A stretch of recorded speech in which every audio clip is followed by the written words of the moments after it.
Bible calls me to order. We'll start the pledge. I pledge allegiance to the flag of the United States of America and to the republic for which it stands, one nation, under God, indivisible, with liberty and justice for all.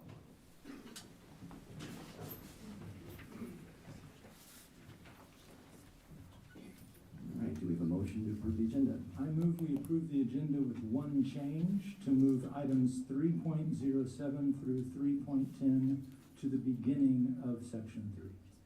I think that's an amazing idea, and I will second it. Okay, roll call. Director Castro. Yes. Director Champion. Yes. Director Freckey. Yes. Director Larkin. Yes? Director Lynch. Yes. Director McGivern. Yes. Director Smithson. Yes. Motion carried 7-0. All right, thank you. Now, so this will do boys state wrestling, Director McGivern. All right. Well, it's my honor to take this one. I heard a comment, it's a little muggy in here, and that's when wrestlers come on mass, we automatically turn things into a sauna. So apologize to everybody in here. But I did want to, I know this is BHS Boys State Wrestling. I know last meeting we did give recognition to the women, but I want to do that again because I believe we have some in here tonight. So I'd like to give recognition to the women's wrestling team, and they had 8 girls all together at state, which is incredible. And specific mention to the qualifiers, Emily C., Nessa Salmani, Izzy Izza. Some of you might already be standing, so go ahead and feel free to wave or put your hand up as I'm saying the names here. And then Taylor Streif, who placed 8th. Olivia Hernandez, who placed 7th. All right. Morgan Streif, who placed 6th. Lexi Peterson, 5th place. And Hannah Rogers, 3rd place. Great job this year, ladies. And just as a note too, before we give them a hand, this is, I believe, the second season for women's wrestling. So outstanding. Good job. So.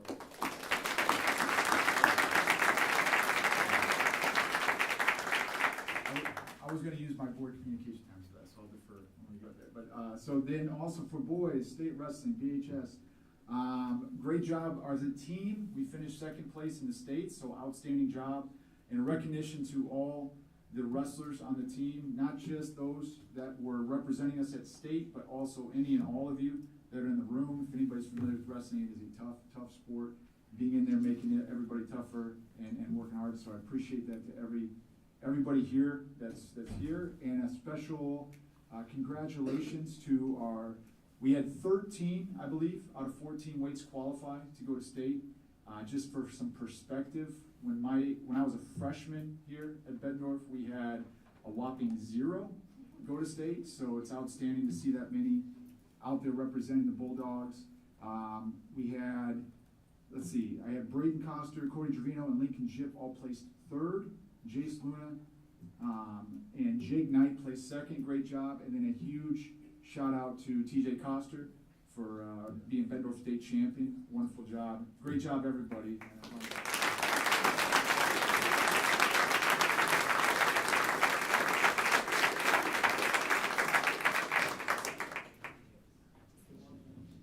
Sure, would the coach like to make any comments? Oh, and I apologize. I should have said a special shout out to obviously Coach Danny Knight back there. And then I know Drew Sass is not here. He is the women's coach. Oh, is he here? He told me he wasn't going to be here, but he is here. Is he here? He just snuck out. He heard me not say his name. He's like, I'm out of here. So, yeah, if the coach wanted to say, I apologize. If the coach wanted to say anything, by all means, you're at your floor.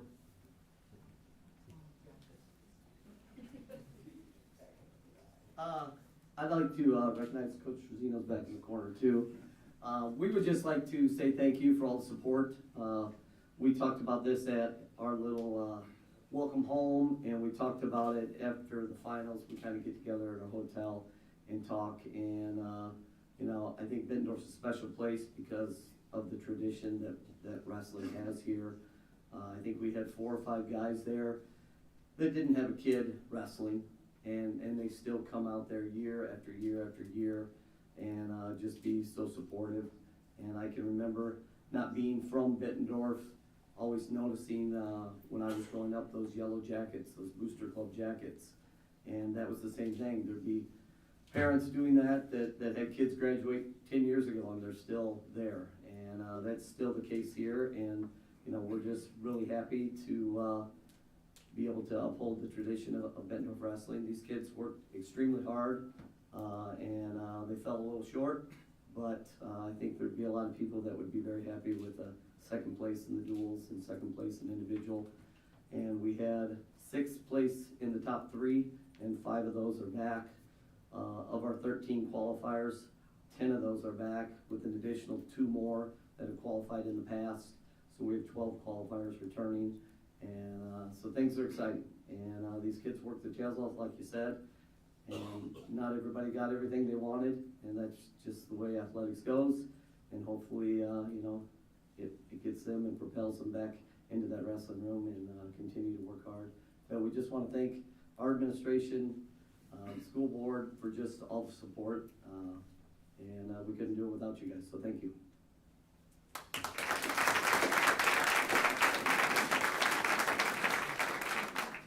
Thank you, sir. Good passion and intensity. All right. Now the speech debate, Director Champion. 3.08, congratulations to, talk into a microphone.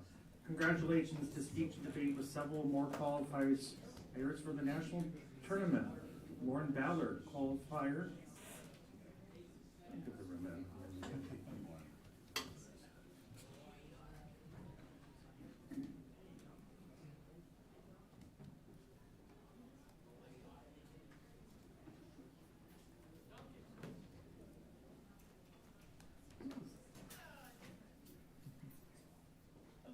I will start over. 3.08, congratulations to speech and debate with several more qualifiers for the national tournament. Lauren Ballard, qualifier in original oratory. Kimberly Callahan and Heath Leon, qualifiers in duo interpretation. Kata Fernandez, qualifier in original oratory. Cameron Ritchie, qualifier in informative speaking.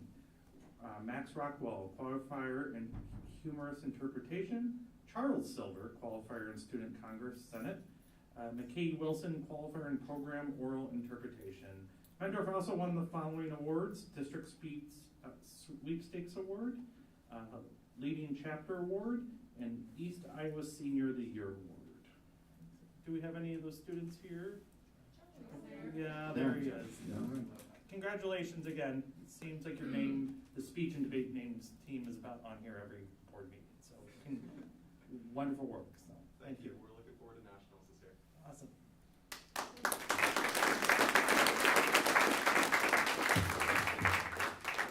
Basketball, Director Fricking. 3.09, congratulations to the boys basketball team on finishing as MAC champions. Congratulations to our Bulldog, Caden Wilkins, who broke the school's career scoring record. Top 3 all-time are Caden Wilkins with 1,204 and counting. DJ Carden, who just signed a NBA contract today, which is pretty neat, and Cole Clerman with 1172. Caden Wilkins also has the career record for rebounds at Bettendorf, and everything you want from a student athlete, and to be a great ambassador for our district is Caden. He's just a great kid. I've known him my entire life, his entire life. And one of the neat things, that too. Fact check. Yeah. One of the neat things is Caden's grandfather is Don Willitson, who taught and coached at Bettendorf for 28 years, and who was also his biggest fan. His coaches are Curtis Clark, Alvin Vesey, and Carl Peterson. They play this Friday at 7 o'clock at Bettendorf against Davenport West, first round. Coach Clark, would you like to come up and say a few words? Sure. All right.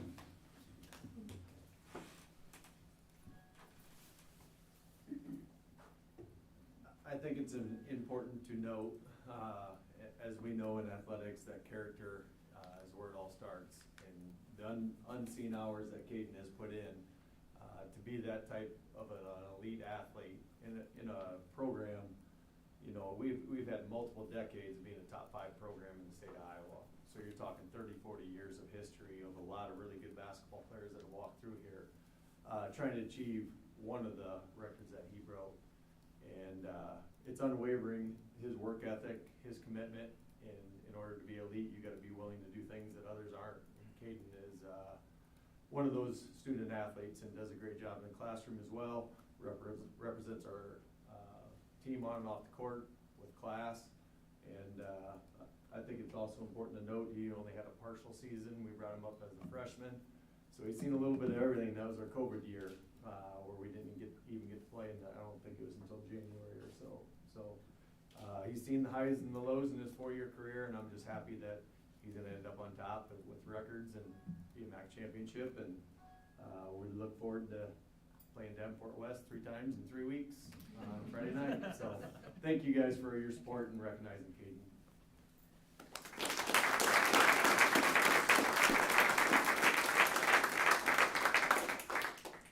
All right, honor band, Director Lynch. We have had 6 fifth-grade band students from Paul Norton, that would be Ryan Brockman, Emery Duncan, Cameron Hart, and Vondre Willis, and from Mark Twain, Sam Bonus and Meyer Wyckoff, were selected to participate in the Young Musicians Honor Band this past weekend in Cedar Rapids. It's been nice. We've seen the high school honor bands, the junior high honor bands, and now the elementaries are getting in here. Well done.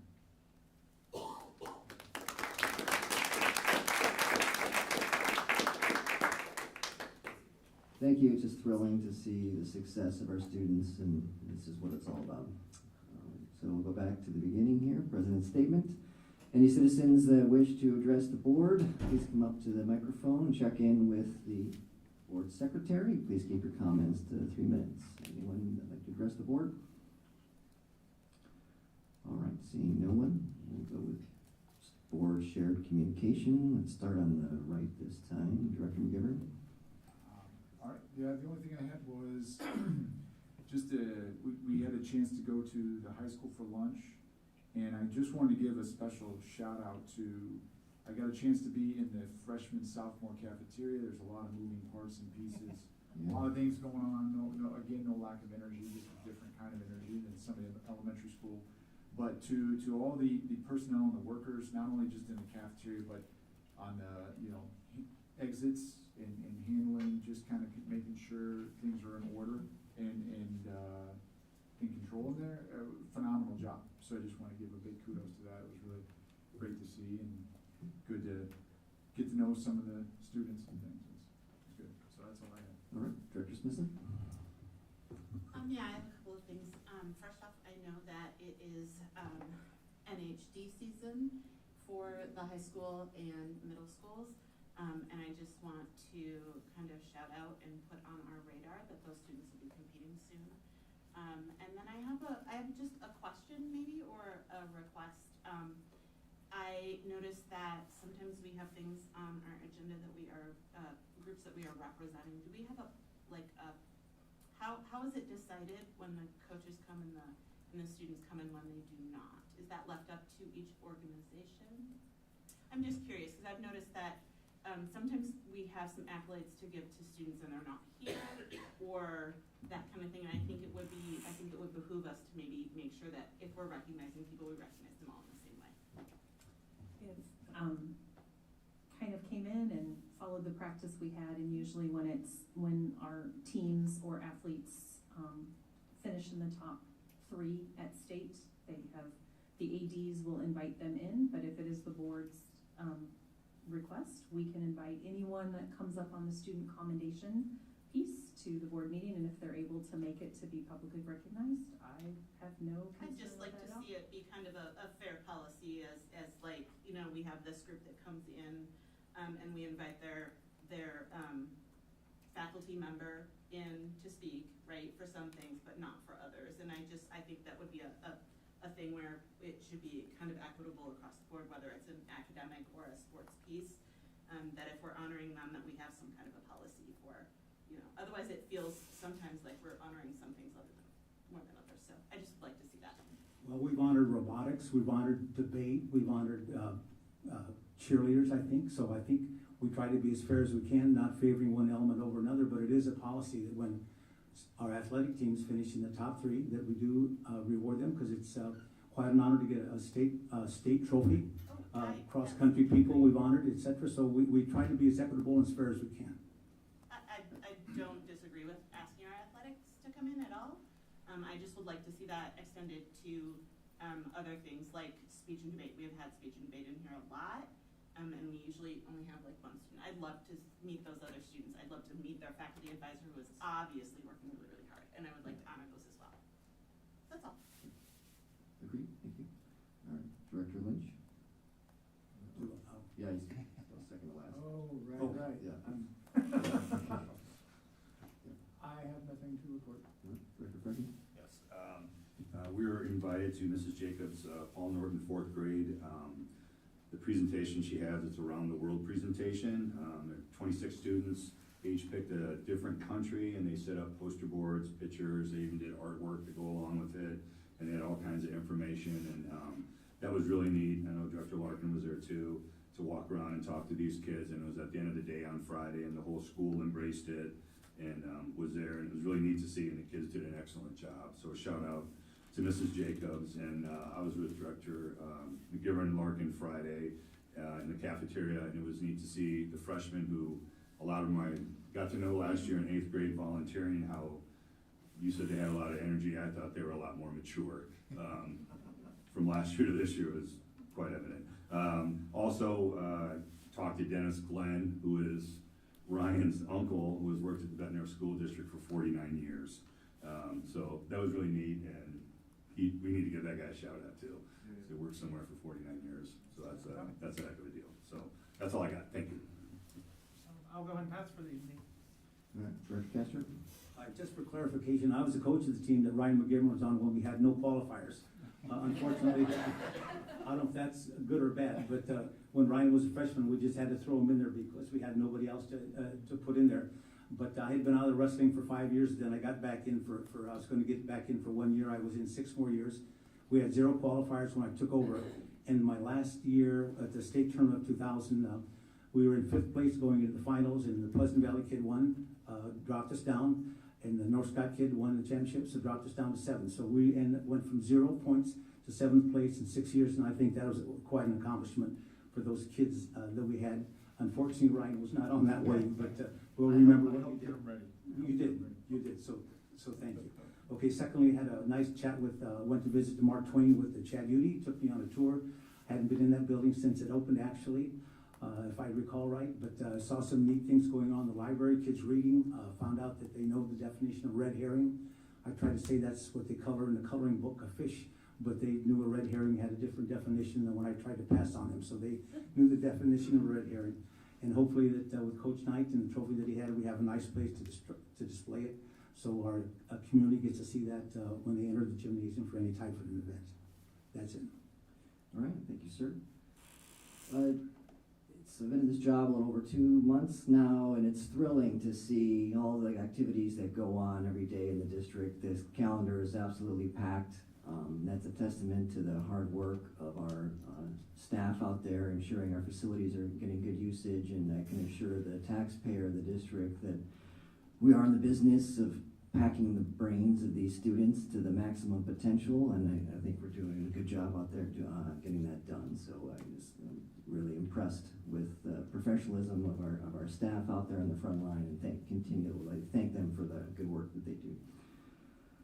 Okay, now we'll transition to the superintendent's report. Relatively short one tonight. Congratulations again to all of our student athletes and all of our students who have recently competed in different events, and the accolades they continue to bring back to our district, their dedication and commitment. I think Coach Clark said it best about Caden, but I say it about all of our students that are in extracurricular activities, whether it be athletics or fine arts. They are just tremendous ambassadors for our district. They really represent who we are and what we're all about. And so I just want to give them another congratulations. Had the opportunity today to attend with President Larkin the City of Bettendorf's annual State of the City address. And it's always good to be in a room with other educators, but also other business people in our community, and to learn what our city is doing and what they're up to, and how we as an educational entity fit into that strategic plan of the city. So it was, thank you again. It was a great opportunity. And I want to say thank you to BEA for their flexibility last week. Unfortunately, we had a team member that has been very ill and continues to be ill, and we needed to cancel last week's roundtable, and so we appreciate their flexibility around that so that all members of the team could be present. And hopefully that individual will be well soon, and so just wanted to say thank you. Okay, PEA reports. Anything, so I'm just winging it tonight. All right. Good evening. There's not much to report today, just because we touched base a few weeks ago and we haven't held roundtables, so there's not a lot of new things to report as of right now. But I do want to share some highlights that staff members have sent in. So we have some of our members that shared photos of things that they wanted to highlight, of things that they've been doing. So here we have February's National Children's Dental Health Month, and Ms. Drayden led the students in 1A in the apple versus Oreo experiment. That's always a kid favorite. And students were making predictions, and then they were able to take part in the experiment. So a lot of fun was had there. And then Mr. Coons sent pictures in from the health pictures from the dangers of the alcohol unit in 6th grade, and Officer Hansen visited the classroom and they used the impairment goggles. So those are just a few highlights of things that are happening in the building.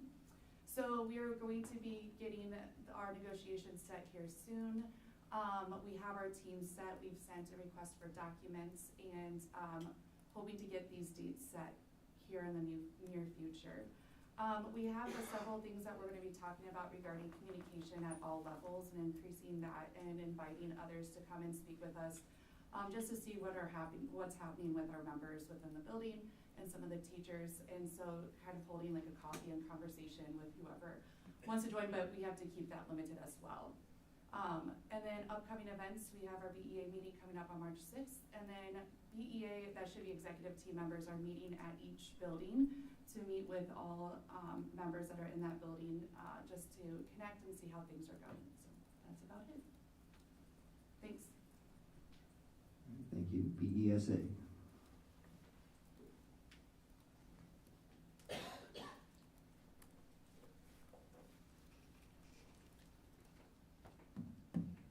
Good evening. It's been a busy couple of weeks and it doesn't look like it's going to slow down anytime soon. Like BEA, we're looking forward to getting the negotiations process started soon. Melissa Hart and I are busy preparing to attend the NEA National Leadership Summit in Chicago at the end of the month. And we've registered for some very interesting sessions and look forward to bringing back some great information to share. ISD will be hosting our state ESP conference in Des Moines in April, and we'll be taking some of what we've learned in Chicago with us to Des Moines to share statewide. Shout outs tonight. VHS Principal Chrissy Clappy would like to recognize paraeducator and ISS Supervisor Kedrick Prince. Kedrick has been with BCSD for many years and has worn several different hats. He is open to trying to make positive change and tends to have to work with students who struggle to remain on track. He supports safety by helping us monitor our building, all while keeping a positive attitude. He brings supportive feedback for positive change and is always willing to try something new as his role has been changed several times. And BMS Dean of Students Justin Galbraith would like to recognize Brad Levitzow, who's one of the security personnel at Middle. Brad goes well beyond the minimum of his responsibilities and does even more. He ensures all safety materials are updated, performs safety checks, takes students home, is a key member of our EOP, and creates long-lasting relationships with students and staff. Thank you. All right, thank you. All right, we're making good progress here. The consent agenda. Do we have? One more. Sorry, I'm getting too excited. Student board representative report. We figured you'd spoken yourself all out in the most recent tournaments. It's all right. So first of all, I want to thank everyone who purchased a raffle ticket. We had a lot of support. We raised over $1,000, which definitely helps the senior class in our push for fundraising for prom this year. And I believe the chair ended up going to a person from Mel Foster. I'm not sure since I didn't saw that ticket. Ryan Fit. All right. Well, congratulations to him. And also, the Bettendorf High School Student Council passed an amendment at our Tuesday meeting to our student constitution. This one now enables foreign exchange students to have an observatory role on the council should the student body president appoint them to such role. However, they would have to go through the same standard interview process that other candidates do, but it's a little bit amended because some of them are here for an entire year, some are here for just a semester. But it's to give our foreign exchange students a taste of the American experience, and that includes high school dances. But it also includes our committees and everything else that we do. which I'm gonna cover now. So first of all, we hosted a successful Spread the Love Week last week. We had 3 different spirit days, and on Monday during Pride, we hosted a Valentine's Day making session. And additionally, our high school exchange, where students from different high schools in the area come around, share ideas, and get different perspectives on how to run a student council, is tomorrow here at the high school from 9 to 12. So we'll have students from different high schools walking around and exploring what it is to be at the BHS Student Council, while our members also learn how it is at theirs. Next, we have our state service project that we've been working on this year.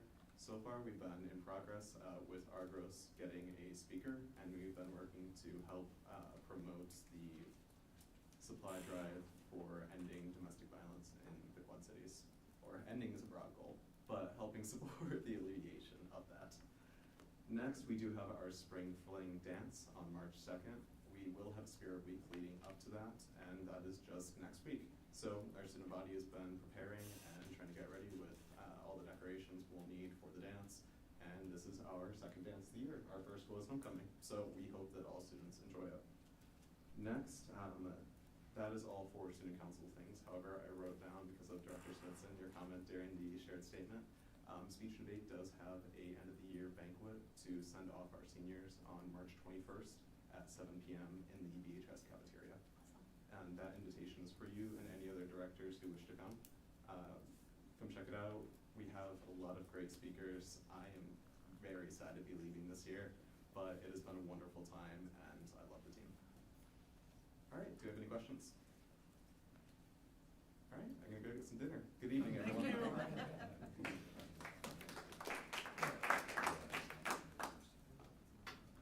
All right, on to the consent agenda. Do we have a motion? I move we approve the consent agenda. And then just point of question, this will, do we go through each one of these individually, or this will take care No. of everything that's That's on the whole there? point of a consent agenda. Yeah. All at Got it. once. So I'm okay with moving forward. I did take a look at the updated meeting minutes and then talked briefly with Colleen moving forward and things, or just with the board and group. Understand we don't even have a legal obligation to put meeting minutes in there, but we do. We do have board policy that lays out how we do meeting minutes and things. Part of my confusion, again, from the last meeting was that we did have a whole long, I'm taking that, it's not word for word, but that, the whole big thing, and then it was just like, nothing else. I see that there was added that there was a board engaged in discussion and asked questions regarding the recommendation, and that there was an ISCA attorney requested to address the board and did for 3 minutes. I would say, yes, that covers what we talked about, but I would move it at least in a little bit of an order. Do we need to hold it up and push it to next time? Maybe not, but. I think your points of. Yes, so the point is, just, we wanna, if we're not recording a session, we wanna make sure we capture things as best as we can. Yep. Again, not advocating for word, and then perhaps I would make a recommendation to the board we can discuss, or where it's appropriate, not on our workshops, but on any type of open session of that nature, even if it's a 5-minute Yep. go, we should have that recorded so Yes. people can go back and listen Okay. and things moving forward. Okay, I think we're in agreement. We can make some improvements there. Do we have a second on the consent agenda? Any seconds? For the consent agenda, Oh, yes. Yes, Second. okay, second. Okay. Roll call. Director Champion? Yes. Director Perking? Yes. Director Larkin? Yes. Director Lynch? Yes. Director McGivern? Yes. Director Smithson? Yes. Director Castro? Yes. Motion carried 7-0. Okay, we're on to 5.01, district curriculum and assessment update. So tonight, you will hear from our Director of Curriculum Instruction and Assessment, as well as our Coordinator of Curriculum Instruction and Assessment. This presentation has been kind of modified from traditionally what has been presented per some request by the board, to have a little more background around the adoption process and how feedback on how the curriculum in its first year of implementation has been going. In their preparation for this, they had reached out to our grade level leads as well as others, other teachers, instructional coaches, etc., to see if anyone would be able to be present tonight to also share in the presentation. And with families and busy schedules, we do have a few staff here tonight that will be joining them in their presentation. And I know we have a parent and who also graciously serves as a paraeducator at one of our elementary buildings, who was invited to speak, and he has graciously given up time from his family to be here. So, Jamie and Rhonda, thank you for being here, and I will turn it over to you guys. All right.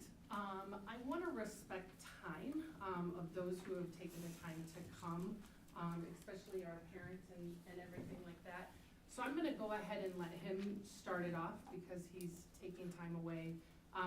How he got into this position, I'm going to give kind of the background to that. We had a Bett Academy that was on curriculum, and unfortunately we only had 2 individuals show up for that. But the exciting part, he was one of them. And during that we did some different activities. He's a para at Grant Wood and also a parent of 2 students. And as we talked there, he had some great insights, some great things to share. And so since we were up close and personal, I got him to come in and just talk to you from his view as a staff member who's supporting kids in the classroom, and then also as a parent. So I appreciate your time, but I also want to get you home to your family, so. Absolutely. I appreciate you. Thank you, Jamie. Thank you, everybody. Good to be nice to see you here. I'm just going to recap because otherwise I'm going to get all thrown off here. But yeah, my name is Matt Bruno. I'm a paraeducator at Grant Wood, where both my daughters also attend as 5th and 1st graders. 2 weeks ago, curious about the behind the scenes, I attended a session of the Bettendorf Academy, and this one was on curriculum. And I was treated to a great look at how we came to what we have and what the next plans are, which I think, I won't take it from you guys. I'll let you do that part. But I appreciate Dr. Morrison, Jamie Olson, Rhonda Nelson, and Celeste Miller for taking their evenings that night and tonight to inform anyone who wanted to know more. And of course, I was curious also how well it would align with the reality of the classroom. Spoiler, it's looking like it should in the rooms that I'm in.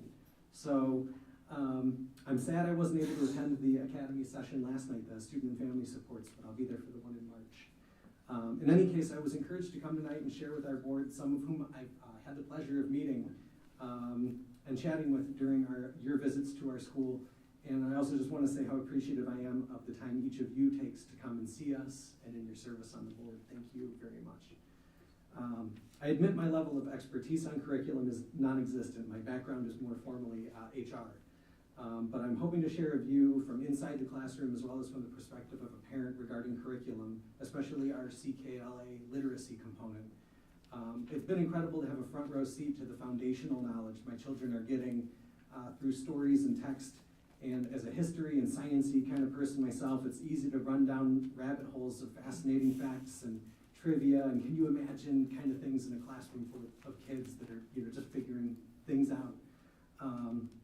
I have overheard my girls exchanging with each other what they've learned about similarities of ancient civilizations when they saw Machu Picchu come up on something entirely different at home. And my 1st graders enthusiastically diving into the 5th grade expansion on the knowledge. We've covered fables and folk tales that have through lines to our behavioral goals as far as social emotional learning and growth. And when our family visited Putnam Museum, my youngest was so excited to explain the meteorite exhibit to me, thanks to the unit on the solar system. So with each grade's information specifically coordinated to build on the previous years, it's going to be a few years before teachers have their rhythm and before students have cycled up through it. And that's, I've asked teachers, I've been curious, what's it been like from your perspective as well? Because I punch in, I punch out, I don't do the lesson plans and that sort of thing. I just get to see it, which is a joy.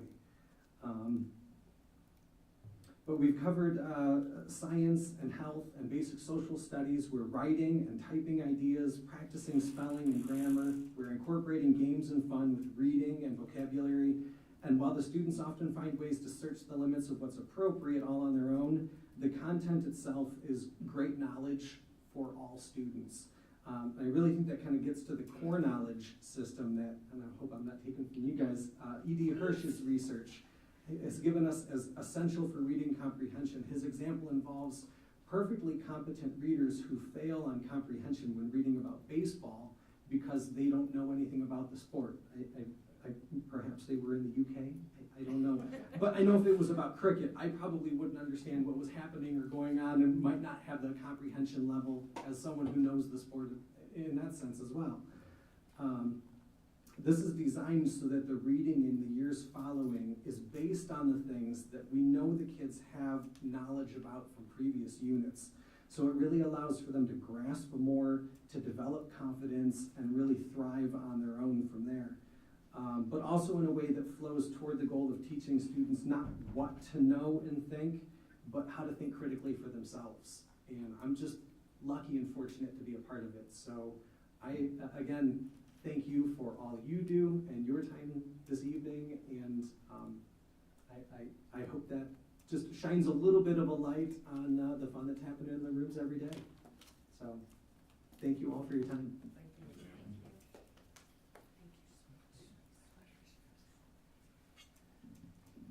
As you know, I don't think he believed me when I asked him if he'd speak to the board, and then when I reached out, there's a little pause in the email return, but it came, so we greatly appreciate that, just to hear different voices. Again, I also want to respect families and things like that, so I'm going to invite Courtney up here. She's one of our grade level leads. This is something new that we started this year, using our TLC money, our teacher leadership compensation money, is to get grade level leads at our elementary.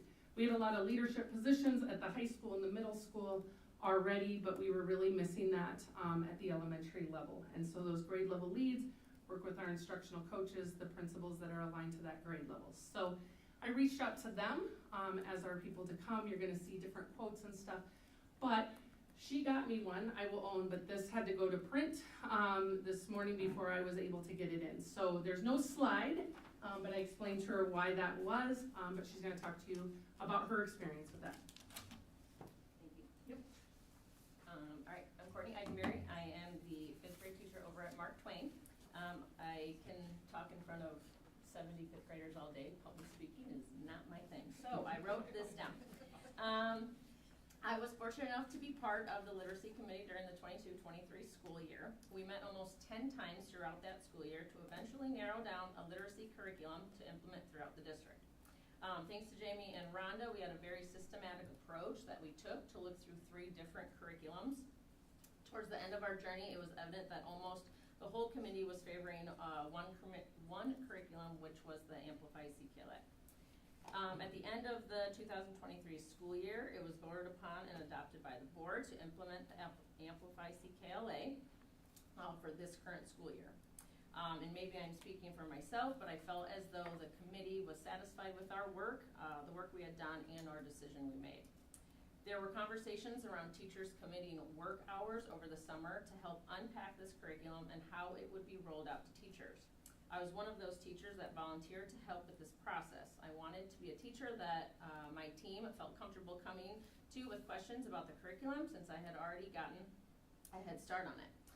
I was invited to come in one time along with a few others to start looking at Amplify and how it aligns with our social studies standards.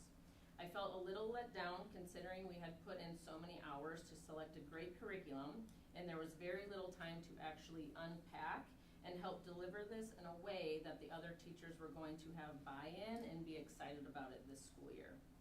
Unfortunately now, when this school year started, I felt a little bit lost like other teachers. It became evident very quickly that the teaching staff was not as prepared as we should have been to implement this curriculum with fidelity. There were many conversations and questions surrounding pacing guides, assessments, and how this would look aligning to our standards. I think we have a very good curriculum that holds a lot of potential, but unfortunately, we have not been given the allocated time to effectively deliver it to our students. With a new curriculum, there's always going to be growing pains. There will always be resistance to change from teachers, and our students will need to adapt to a more rigorous content. However, with dedicated administrative support, the commitment of some select teachers, along with the necessary time given, we can improve our implementation of Amplify curriculum to contribute to student success. However, successful students depend on prepared and effective teachers as a foundation first. Sorry, I talked really fast. I don't know that she's gonna stay around, so I want to be sure that you have a chance to answer questions in case she has to get, she's got little ones at home, so. That's okay if I miss Okay, so ask questions long, so she can miss bath time. You'd mentioned that little time to deliver or prepare. I guess, I know there's some information in here on the timeline, but is there, I don't know, I guess a sense of why that was, or when, was there,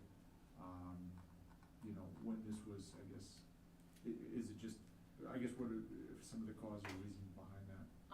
I just think it was kind of a lack of time, honestly.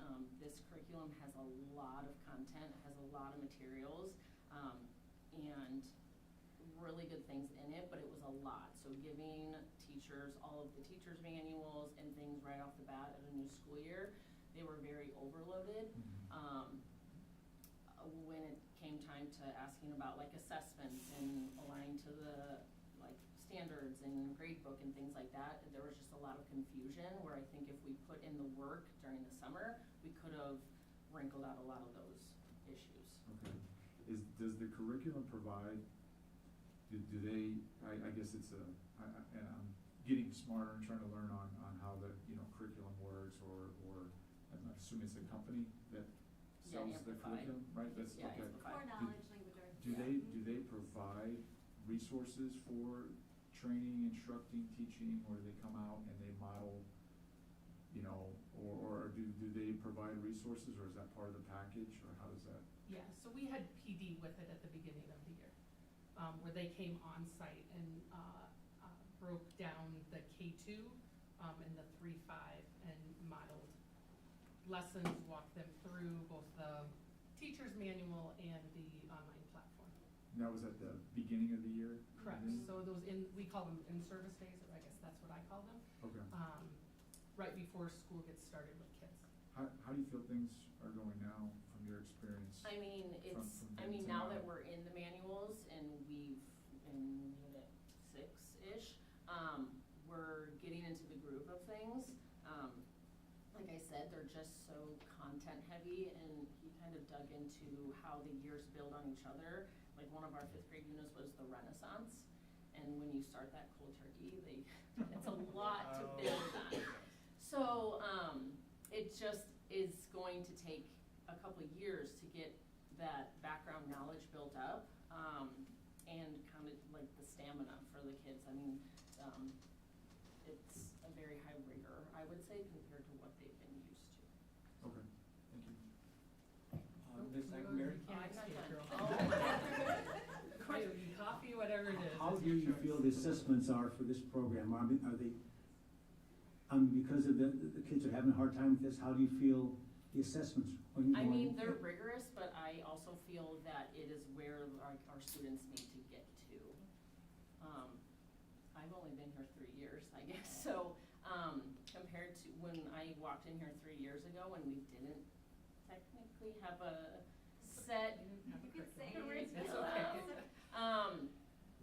Coming from a district that did, it was very confusing for me. So now when new teachers start, this is very laid out, and it is easy to follow. But I do think it is going to take some years for the students to build on that background knowledge and develop those skills to take those reading assessments, because they are long. They're very long. So because of taking this time, do you think our kids are doing as well as they should be doing assessment-wise, or is it going to take 2 to 3 years to ramp up so they are getting to the level we expect them to be? I mean, I think it's going to take 2 to 3 years to build that data. I mean, because, this is year 1, so I think it's hard to compare anything right now because they haven't taken any of these reading assessments before this. Okay, thank you. Yeah. You've given us a nice nuanced sort of portrait of your take, could you step back and give us sort of the one sentence take-home message you want us to have heard?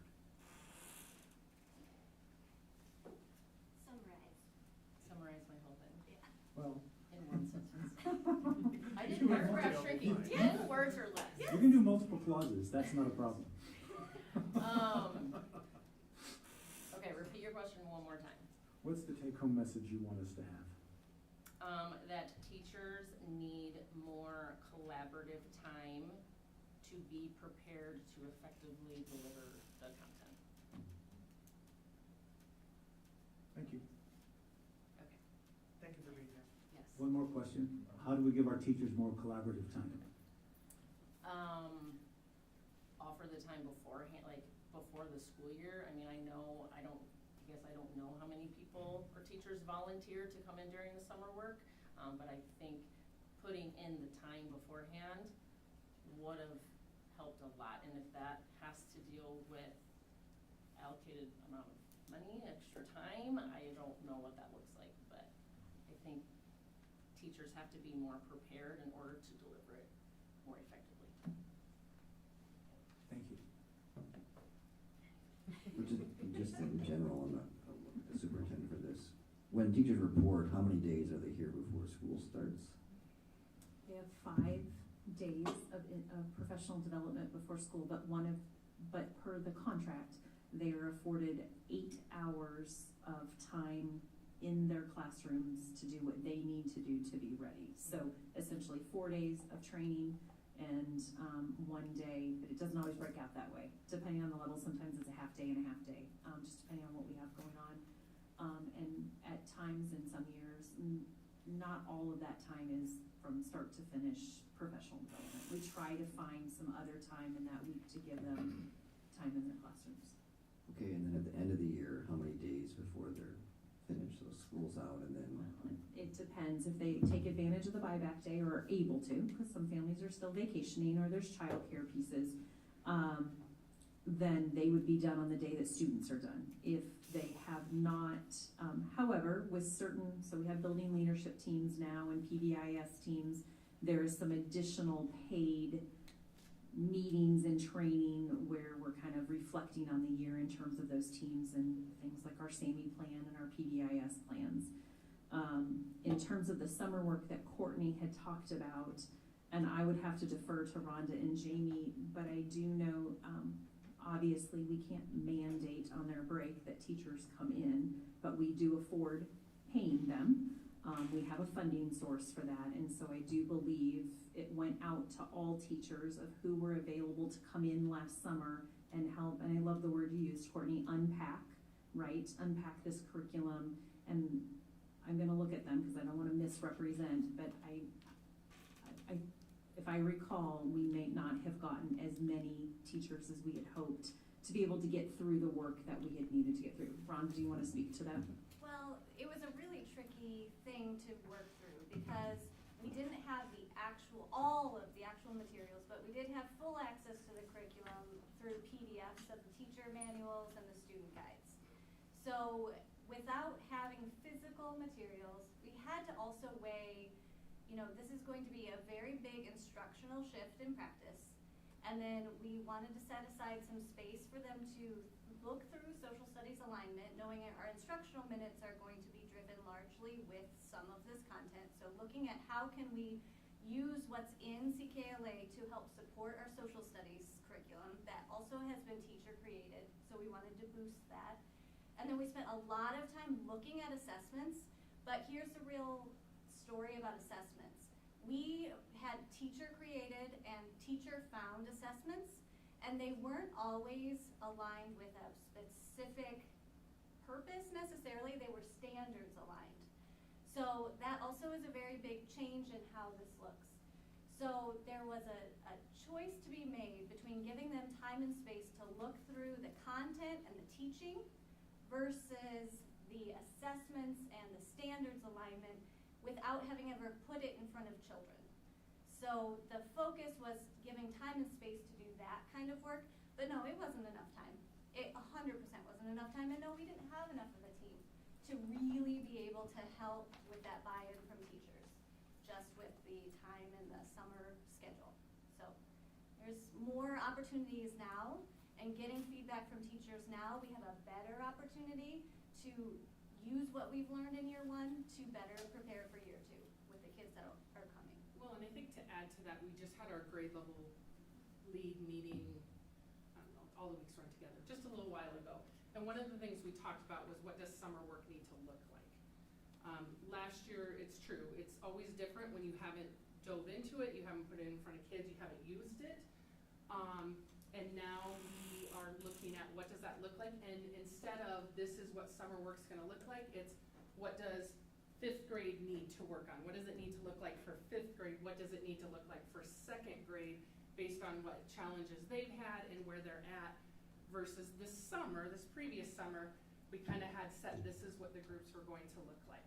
We put out a survey with dates that obviously somebody was there to lead and to facilitate and to help answer questions. And then we took the dates where we could get the most people in common to come. And summers, you know, everybody takes breaks or vacations at different times, so. How many people were able to come? We can get the actual numbers, yeah. you have it. I mean, We have a just spreadsheet. a rough look I don't of think how we many. had, so we did 2 separate sessions. We did a half day in June and a half day in July for each grade level, so the equivalent of a full day. That was to just respect people who might have other things that they want to do within that day. I don't think we had more than Probably 3 or 4. Probably the low would be 3 to 4, the high was probably 7 to 8, depends on the grade level, and their interest in doing some of that summer work. So. And availability. Mhm. So. How do you feel our 5th graders, or is this getting them ready for middle school, or this is the first year they're actually doing this? Or the, you know, the K through 4, they're gonna get another year of this to prepare them? Or maybe you can answer, do you feel your daughter is ready for middle school after 1 year of doing this? What's your opinion on that? And I can't speak for Right. all 5th grade across the board, but no, we're excited, we're looking forward to it. She's doing great, and it's not a complaint to go to school. It's she's interested in what she's doing, even when she pretends not to be, and you know, She is ready no, for middle it's, school. Just seeing them that they're used to, you know, something at their school, elementary for 4 Well, years, and then this. We're managing many layers of very complex adult behavior change with this very big shift in practice. And it, you know, when we seek out teacher feedback, what I really appreciate is that the teachers that I speak with, because I'm 2 years out of the classroom, they're very, very honest. And they talk about the difficulties, but they also do keep, for the most part, a very positive attitude and a knowing that this is going to be right for kids even through the difficulty. So it's I'll yeah. piggyback off that, like the content, the different subjects and content that we cover are super exciting, and they do really get into a lot of them, like the solar system and things like that. And then each year builds on each other, so they'll have that again, so over the years, I think it'll just get better and better. it's just a lot. It's a lot It's a this lot. year. It is a lot this year. Yeah. And I think it's more challenging for 3rd, 4th, and 5th grade, probably teachers and students, because ideally, in that perfect world, you start with kindergarten, then you add 1st grade, then you add 2nd grade, then you add 3rd, and so on and so on. However, in the world of adoption and curriculum and stuff, by the time you got 5th graders going, you would be back ready to look at kindergarten again, and you would have a lot of different things running in your building. And so that is a challenge that they've had is, yes, the rigor is much different. We had almost a decade of no real formal curriculum in literacy. And so teachers were doing the best that they could with what they knew, but it could look different from classroom to classroom. And so we can't guarantee that background knowledge looked the same. And the other side of that is even our social studies was more teacher created and district created to pull from as that's very content specific. Did I? No, they're definitely exposed to more like worldly events, I would say, just like well-rounded. And something we hear from our middle and high school, you know, in this role now that I have, is sometimes when you get in the upper grades where content is the driver of the instruction, without this background knowledge, a lot of what the kids are exposed to, it could be the first time. So this will also then impact our success at middle school and high school because our students will be better prepared when they get to those more content-specific tracks. And it will also spur their interest sooner so they can make different choices for their course selections going forward. Okay, I think let's pause the discussion there and get after the brief. Keep moving. All right. Thank you. Thank you so much. Thank you.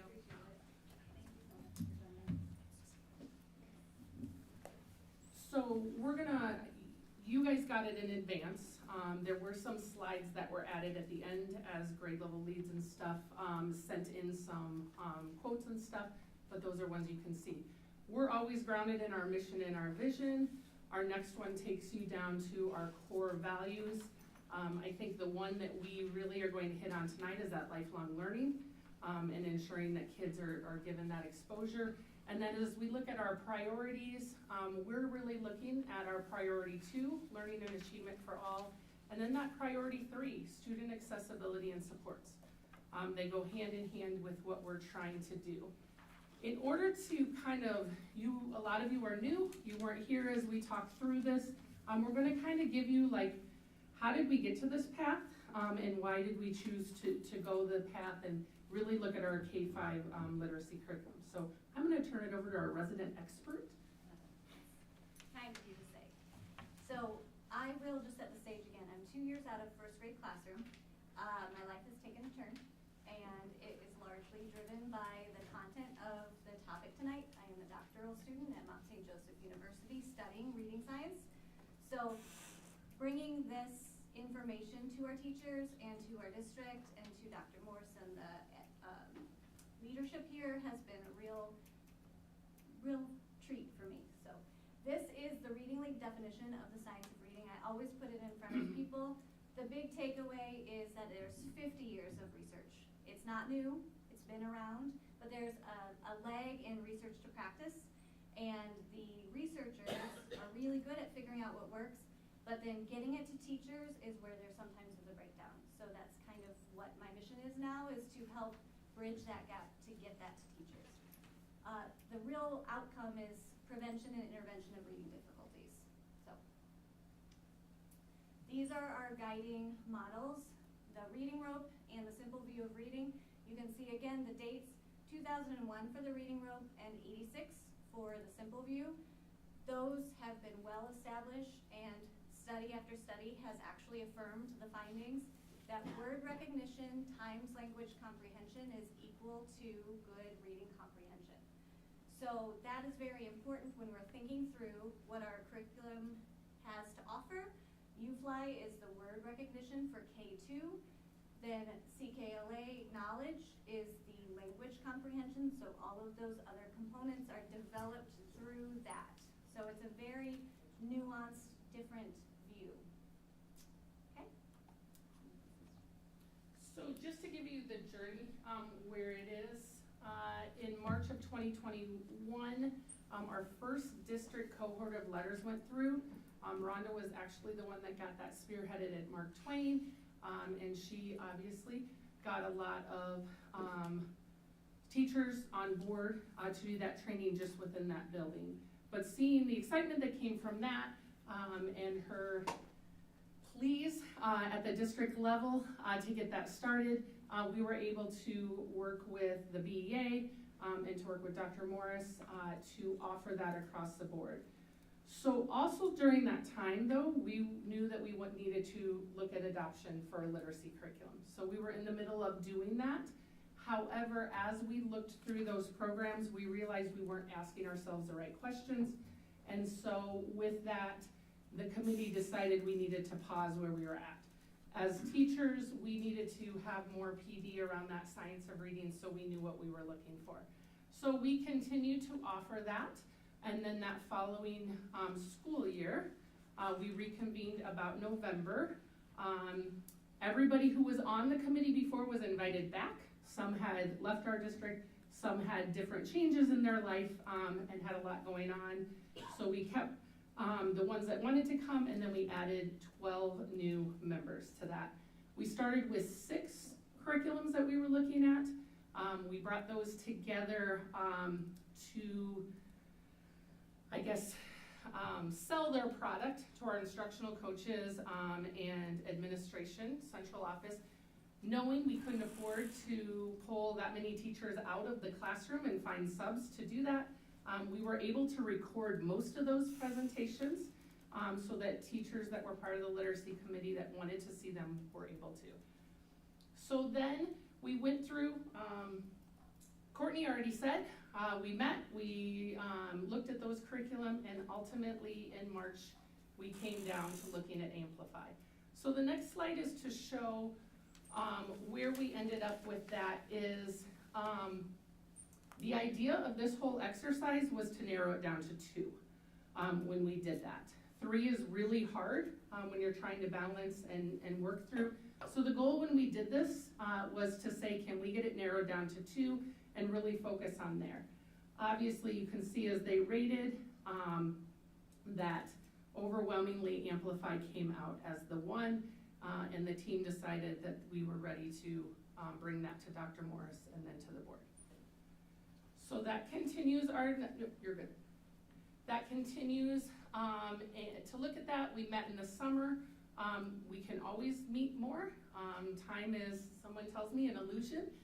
There's never seems to be enough of it, but we did the best that we could in getting people together. And then we've continued through here with training for letters. There's 2 volumes. There's volume 1 and volume 2, and we've gotten volume 2 going. And then we launched, and here we are today in the middle of this. One of the things we did do at the end of semester 1 that just came up here is we did send out a literacy reflection survey to our staff. Remember, when we're talking literacy, we have 2 things that are going on. We have UFly for our foundational skills.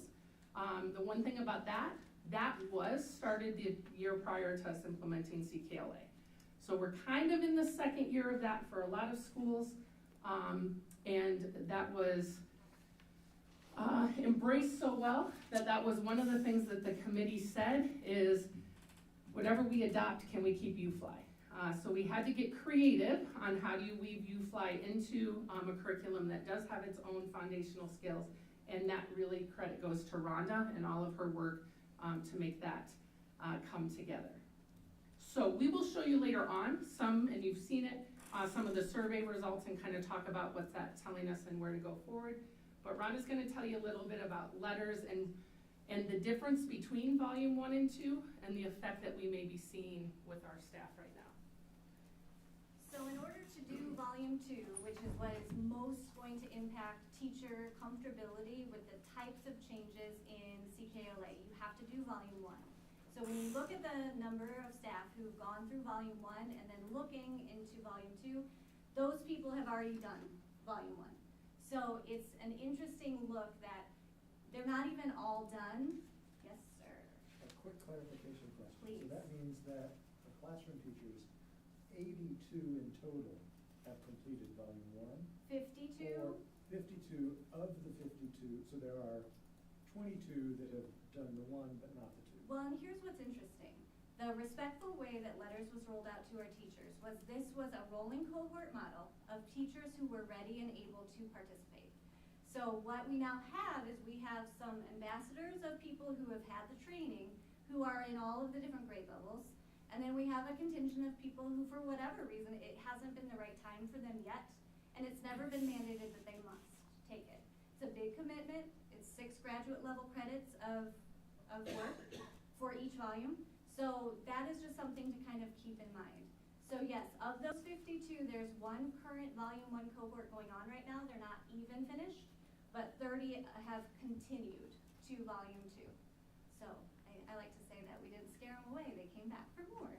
So that's really exciting. You can see we talked about preschool and administrators, and I would be remiss if I didn't acknowledge the work that our middle school is doing with Aspire. This is largely driven by the elementary viewpoint, but their science of reading journey is well underway, and they're doing a wonderful job with that. I think you saw some of that data in Friday Facts a couple weeks back. the other, oh, before you go, the letters for administrators, critical, because the leadership of this big change has to be largely facilitated in the buildings from day to day. So the fact that our administrators took that on and have gotten that training is huge, and all of our instructional coaches have both volumes under their belt. Okay? And these are just two models. Now I'm gonna step back and I'm gonna speak from my own teacher self. So I do not want to project my own personal teacher failings on any teachers in our district, because I don't like to do that. So when I was a first grade teacher and I'm looking at Gordon's ladder, I was struck by being unconsciously unskilled, even though I was working so very hard as a first grade teacher, developing lessons, putting books in front of kids, having them read, reading them, inspiring them to love to read, but turns out that's not actually how they learn to read. You can inspire someone to love to read and not be able to teach them to read, and so that was why I decided to seek out more training, because what I was doing in the classroom wasn't working, and when I realized that, hence the journey. So when you look at the other one, you really do need to have all those components in place for a full successful implementation of adult behavior change. And it is unrealistic to think that every teacher in our district can be at that top all the time and every day in every unit. And so we're just navigating that and trying to be as consistent from here as possible. This one, again, I'm just going to share, is written by a teacher who has since become very embroiled in the reading science community. And it talks about balanced literacy versus science of reading, or reading research supported practice. And for about a decade or more, we lived more in the balanced literacy community. And there are components of that that are wonderful. And there are components of that that work really, really well for lots of children. But there are parts of balanced literacy that are not in alignment with the research that we have to shift and change. And we also have to de-implement some of those things, which can be very painful for teachers who have done that as a large part of their practice for years and years and years. And I honor that because that was me as well. And it's very hard to always look at that and recognize that what's best for kids is sometimes hard for adults. So these are just some different components of how it felt and then how it could feel moving on. Yes? I just want to, just a quick question. That's not a teacher in our district, No, correct? no, That's a teacher. she's actually from the West Coast. Yep. So, and it's linked there if you want to see. The Right to Read project is really well known, and she does a lot with reading science specialists. Okay. Now, this slide seems like, I was taking, you're advocating the reading science approach as the approach we're adopting, but it sounds like she felt kind of degraded. At first, yeah, at first. And so that's a big change that has happened in probably the last 4 to 5 years. Reading researchers haven't always been as warm and fuzzy to teachers as they really need to be in order for their research to reach the teachers. So when you look at that, yeah, it's not super great. Like, you don't want to be described as unprepared or ineffective. You don't want to feel like you are to blame if some of your students aren't successful. And at first that can be how it feels, whether or not people intend for that to be. I often say, I hope I never make that people feel that way, because that would never be my intention. But oftentimes when you are faced with such a conversation, it can feel that way. So. We're just getting word that maybe people on YouTube may not hear this. Use the microphone. Yeah. Got it. Okay. We're ready. And then this is Knowledge Matters campaign. If you would go to that particular organization, they have compiled, there's a burgeoning amount of research that is talking about why a curriculum like CKLA is really, really good for kids over time. And so these are the components of effective instruction, really building that knowledge of the world over time, teaching them with systematic, explicit phonics instruction, and then giving every student access to focused and complex grade level text. In the historical past, we spent a lot of time using leveled readers, which would not ensure that all students would have access to that, nor would the topics be the same rigor as what they probably do deserve.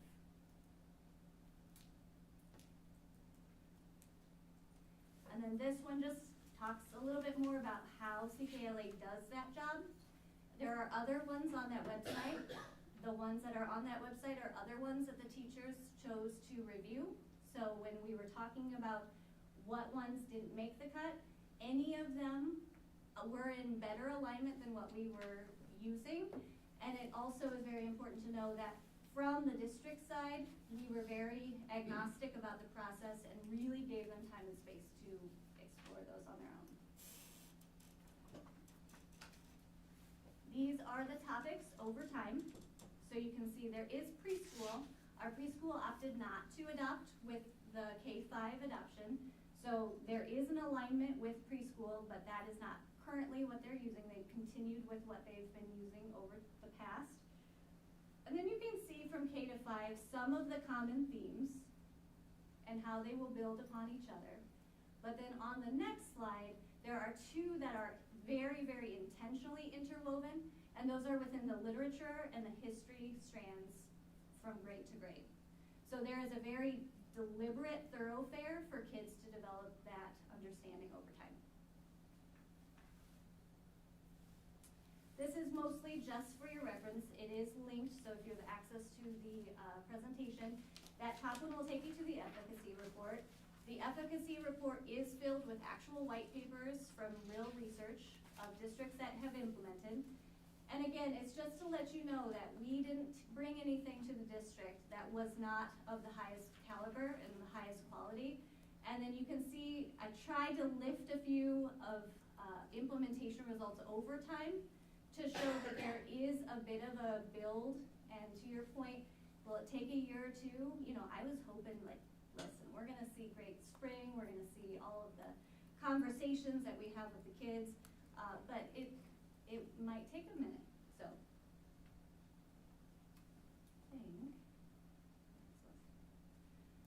This next one, Jamie's gonna be talking about the survey results a little bit.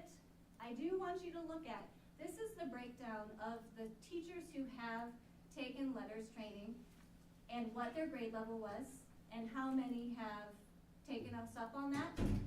Full disclosure, we started by pushing it to K2, knowing that we had to get our word recognition and our phonics background built up first. So 3-5 have only just been invited to the last, I want to say 3 cohorts. And so you can see there's a bit of a lag in those upper grades.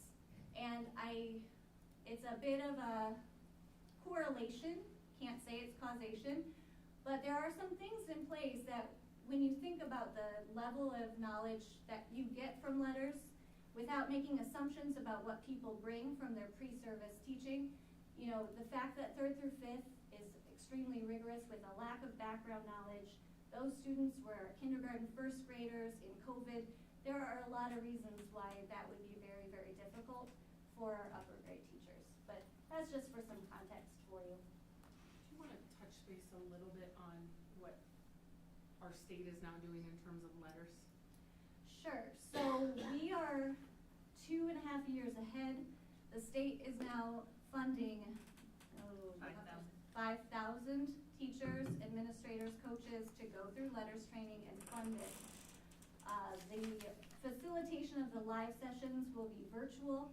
One of the benefits of what we have done is we have myself and Ryan King as facilitators, so we can bring our local context to the training. So a big component to what Courtney was saying about maybe feeling like she didn't have enough time or training with CKLA, that now is folded into the training that we facilitate with our teachers. So it's kind of a real benefit of being able to facilitate that training. Additionally, they are going through a literacy standards review where they're going to try to make the standards become more in alignment with reading science. The way standards were first developed and the way they were implemented led districts to feel the need to prioritize certain standards, not recognizing that in prioritizing some, you lose some of these others. So that is a big shift in what we were looking at with this new curriculum, because it develops them all very intentionally. And so looking for the priority standards took a lot of the time at first. And then I am going to be serving as a team lead for that process. And they're also doing an RFP, request for a proposal, because the state is going to be vetting some curricula to put on a list of acceptable reading science aligned programs. So I'm serving on that also. Do you know if CKLA is one of those? So in the historical past, we all feel that we used to see it on a list that now doesn't exist. So they at one point, and Davenport I just heard referenced it being on an approved list, but I cannot find the list, so I can't confirm or deny that that is a fact. So we will see where that process takes us in the next few months. I would anticipate it will be, because it's on many of the other states that have those. But we will see. So one of the things that we did was get feedback. You always want to do a pulse check and see where things are at. How are people feeling? Semester is always a good time to do that. So we looked at it twofold. Like I said, we have UFly that's also going. UFly is used K2, so when you're looking at this, that's why you only see K1, 2. They're the only ones that are doing that. And so these are our foundational skills. We're looking at, a big thing is student engagement, and how are we seeing that and how do we feel students are, but the other is the ease of use, the materials that we have.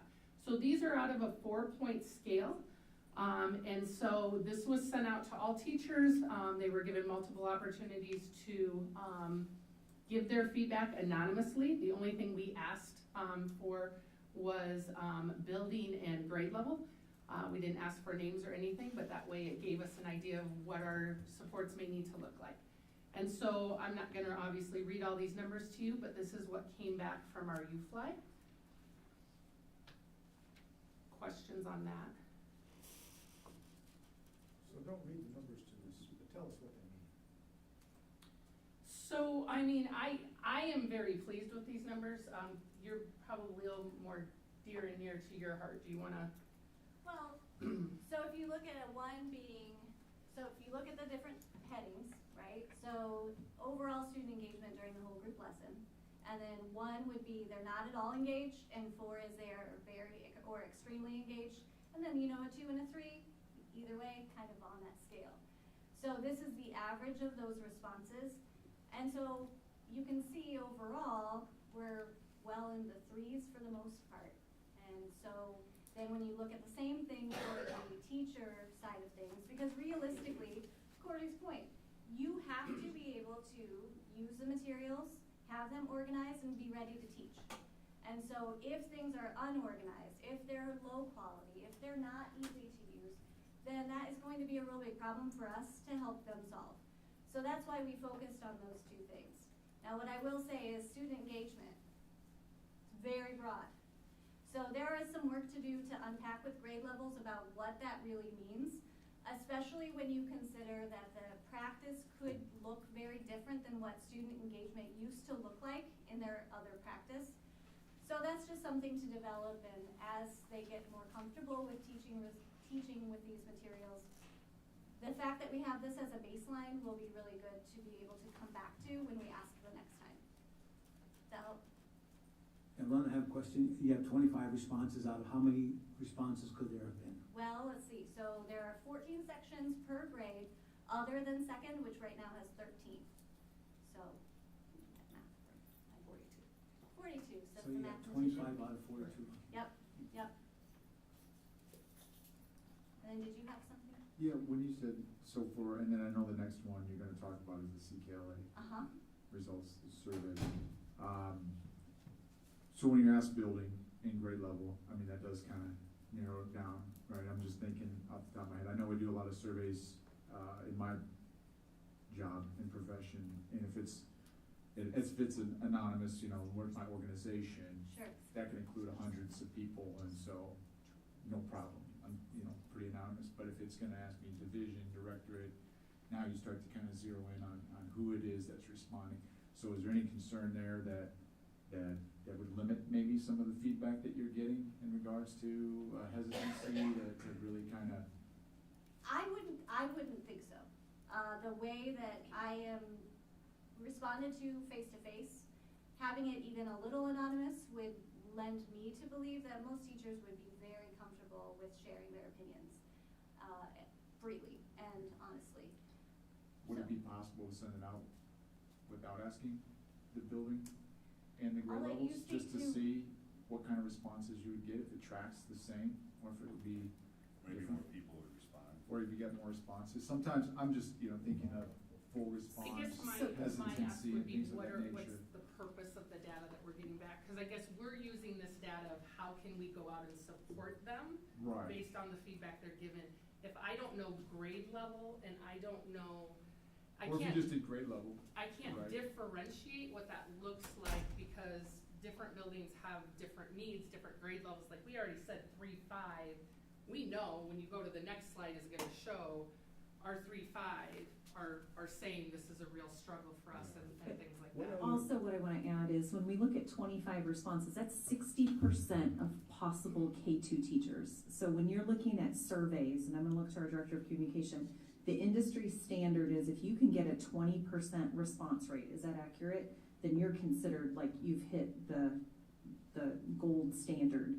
And so when we look at that and having 60% of teachers respond, that I'm proud of that response rate. I'm proud of our Right. teachers that took the time to complete that. And so, I mean, And I would say this is one measurement, right? Because Courtney, as a team lead, or grade level lead, sorry, we encourage them to come to you and then you bring that stuff to our grade level leads and things like that. So I'd like to say we have multiple channels to collect that data. So, and I have, and going back, I'm just kinda, you guys are doing a good job working through this and stuff. Yeah. I'll have questions on a lot of Oh, the yeah. different slides as we Please. go through it and stuff, but I can wait to the next one. I guess the question is there, cause you said it is good to take a pulse check to understand where a teacher's at with this, how do we gauge where students are at with this, and things of that nature. Based on, it's hard to, like, for instance, I do, business case analysis, and that scale is always tough to land on, right? I mean, what's the difference between 2 and 3, and Do what's you the do much difference with between Agile? 4? I don't, I'm just talking about like, 1 through 6, 9, or 1 Yeah. through 4 to try to see a differentiation on, trying to get a pulse on, where there's mostly track. And then, understanding, like you said, it's very broad, so what does that mean, From right? there. What is not at all engaged versus maybe a little Yep. bit towards kind of a lot to a lot, right? Right. It's tough to, so are you guys able to get good data out of this to understand maybe, or is there any other, I guess, feedback on? So the other feedback, we have administrators going in and doing some implementation checks where they are getting in and seeing instruction with the children. We get out as we can. And then there's also our instructional coaches with student-centered coaching who are doing a lot of the lift of the support for teachers from the day-to-day perspective and helping get plans and looking ahead and reflecting. And then we'll get to some more of those supports. But yeah, we have a lot that this then can help confirm or deny some things and then help us with next steps for sure. I think this gives us a starting point for conversations. What do you get out of the data? For me, I see this and I think we have to talk more about what is student engagement. Because I think that has always been, as an administrator, and you go in and you look and you say, are students engaged? Engagement, compliance, what does that look like and what are we looking for? So does this narrow down to like this exact thing? No, but it wasn't intended to do that. It was intended to give us a check and say, okay, this might be an area that we need to focus on. We have grade level meetings as a whole grade level gets together over around literacy and social studies once a month. So this may help us to say, okay, if we're gonna go back to kindergarten in this case at 2.78, we can talk a little bit more about what that means and how do we support that and what are they looking for in that. So any more on UFly, I'm sorry. Just one quick question. Rhonda, you said about instructional coaches helping the teachers. Have the the instruction coaches been, had professional development on the best how to implement this curriculum? Yeah, actually, so all of them have been through letters training, both volumes, or are currently finishing volume 2. And then all last year, the instructional coaches went through student-centered coaching training, put on in conjunction with our AEA. So that training, do you want to speak to that? Okay. Okay. That training has really grounded them in an instructional framework about how to best support the teachers with their instruction. With And UFly? With UFly, we have done training on UFly specifically. We've woven it into letters as we've gone through those first volume. And then we also had in-service training before the school year started. So to clarify your question, when teachers were afforded the opportunity in professional development around either UFly or CKLA, and it was the expectation that coaches, instructional coaches, and your Right. building principals and our instructional leads here were part of the same training as well. So that Yep. they received the same training alongside teachers, so they knew what was being presented, but then they also learned so they could support the teachers as well in this specific curricular resources. And I'm gonna laugh when I look at these two because has it been enough? And do I constantly ask for more days with my teachers to train them on these things? Always and forever will I ask for more days, but I have to share, I've been told. Sharing is caring. And so it'll take a process over a period of time to really help make sure that everyone has that equal foundation. Even your academic interventionists, Oh, all your yes. other support, their teachers, but in a different role, they've all been afforded these opportunities to train alongside, because we recognize it takes the team to pull this off. Yeah, and we haven't even scratched the surface with the work we've done with MTSS and teaming, so. Thank you. Good question. Other things around UFly. Again, our K2 foundational skills. Okay, CKLA. So you're gonna see all 5 here because CKLA is used, it's that knowledge side of things. So really the questions are relatively the same that they were for UFly, looking at the student side of things, and then looking at the teacher side in terms of the materials and things like this.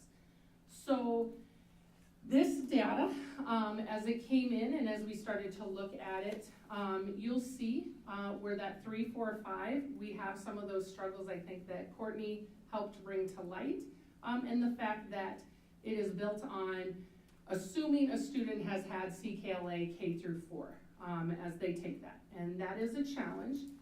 The other side of this is we're also asking teachers to change some practices. And so this is a good baseline for us to look at this and say, okay, how do we support those? Like today was a grade level meeting today. Our focus was on math and science and looking at how to support that. But this will help drive our work as we continue with those PLCs, but more importantly, our summer work. What can we do around that to support that? So I'm sure there's gonna be a lot of questions on here, so I will open it up to you. I guess one of the tensions you face when you're making a decision to adopt a curriculum is the phase it in over 6 years, 1 grade at a time, or everybody all at once. Now, obviously the older grade teachers are working with, like, it's our first year and our kids haven't had 4 years of cycling around to ground them for the Renaissance. On the other hand, next year, I mean, there's pros and cons both ways. You know, there's no obvious right answer. You've got to balance and make your judgment as to which is the better course in our particular situation. And the decision y'all made a year ago was to implement all grade levels at the same time, knowing that it was going to be a very rough first year, especially for the older grades. But everyone next year will have the advantage of all the 5th graders will have at least done 4th. All the 4th graders will have at least done 3rd. So every kid will have had 1 year, if not the full set, of And our background teachers will have cycling. too. I think the hard part about implementation is your students are learning a new structure, but so are your teachers. And I can say as someone who's been in education a long time, as a teacher in multiple roles, it's hard to stand up and be vulnerable in front of your kids and say, I'm learning this right along with you, or I'm not so sure about that, and what does that look like? And so I think, like we saw with UFly when we rolled it out at the beginning of last year, because we knew we couldn't wait to get some phonics going across the district, there was that uncomfortable. There was some, pushback about what we were doing and things like that. And then by the end, the committee was saying, whatever we adopt, you have to promise we get to keep UFly. And that was in a 1-year span that happened. So there are things we need to address here. There are conversations that need to be had. One of the things that whenever you implement, first of all, I have never been part, and maybe Dr. Morris has, where it's ever done one grade level at a time implementation. So I can't say that that's ever been something that I've known to happen. Now science, we did K1 and 5 1 year, and then we did 2, 3, and 4 the next year. I was not in a position to be knowledgeable on why, but that was the first time I'd even seen that. I suspect that might have been money, just in trying to roll that out, but I don't know that for a fact. So as we do this, we just have to keep looking at how do we support our teachers and help them to become more comfortable with this. Because up until this year, we really didn't have a standard curriculum that people were being expected to use. So, based on this, so I guess, and this is some of the questions I have throughout that I'll get back to, but is this, so what's the next step with this, or what is there any kind of common themes that you're getting back from teachers in regards to feedback and pulse checks? I mean, I know that, and then I guess I had a question on those last two topics, because I felt like they were the same, but just a little worded different, or is there a difference on the last two columns? Are you talking the pink or the blue? Pink, I'm sorry, on the pink. The pink? Good call. Yeah. Good call. So the one in the middle was actually about the online platform. Okay. So that's the overarching, thanks for catching that, I'll fix that. So the platform itself is far more robust than just the slides. So they are not lacking for giving teachers lots of information, and it's very good and important information, but we wanted to check on how easy is it for them to find things on the platform? How are they able to then use those things within their classroom instruction? And then the next one is actually the slides. So thanks for catching that. Okay. I'll update that. Yeah, thank you. Yep, That makes you sense. bet. And then, yeah, so I guess what are the next steps based on this feedback? Is this tracking with what you guys anticipated to see? Or based on you, because it sounds like, I'm assuming, and again, I'm privy to some of the answers that you provided in regards to connects with, whether it's grade level connects or district, so forth and so on. But with the feedback, I'm assuming you guys have been gathering feedback over the year from the teachers and inputs.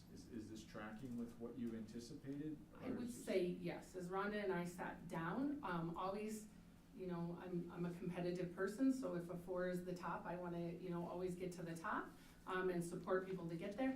But this tracks with what we've been hearing. This tracks with some of the frustrations that, people have expressed and have shown.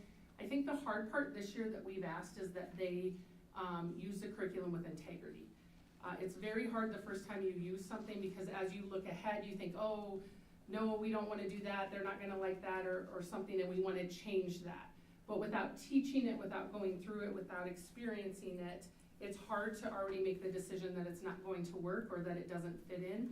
And curriculum, curriculum specialists, curriculum developers wrote this for a reason, that they put this in the order that they did. And so this year we have asked that we teach it with integrity, in the fact of, let's keep going. The only thing that we've really changed was listening to the teachers say we want UFly. Because technically, CKLA has its own foundational skills. That is part of the program that we could have taken, and it would have, fit right into that. But our team that looked at those foundational skills, and we were using UFly, said UFly by far was better with that. So as we look at this and we start to have those conversations and we look at our summer work, is where do we start to tweak and what do we start to do I always say the thing is, we don't wanna supplant things, we wanna supplement. How do we supplement, what we need to do? And look at that and have those conversations.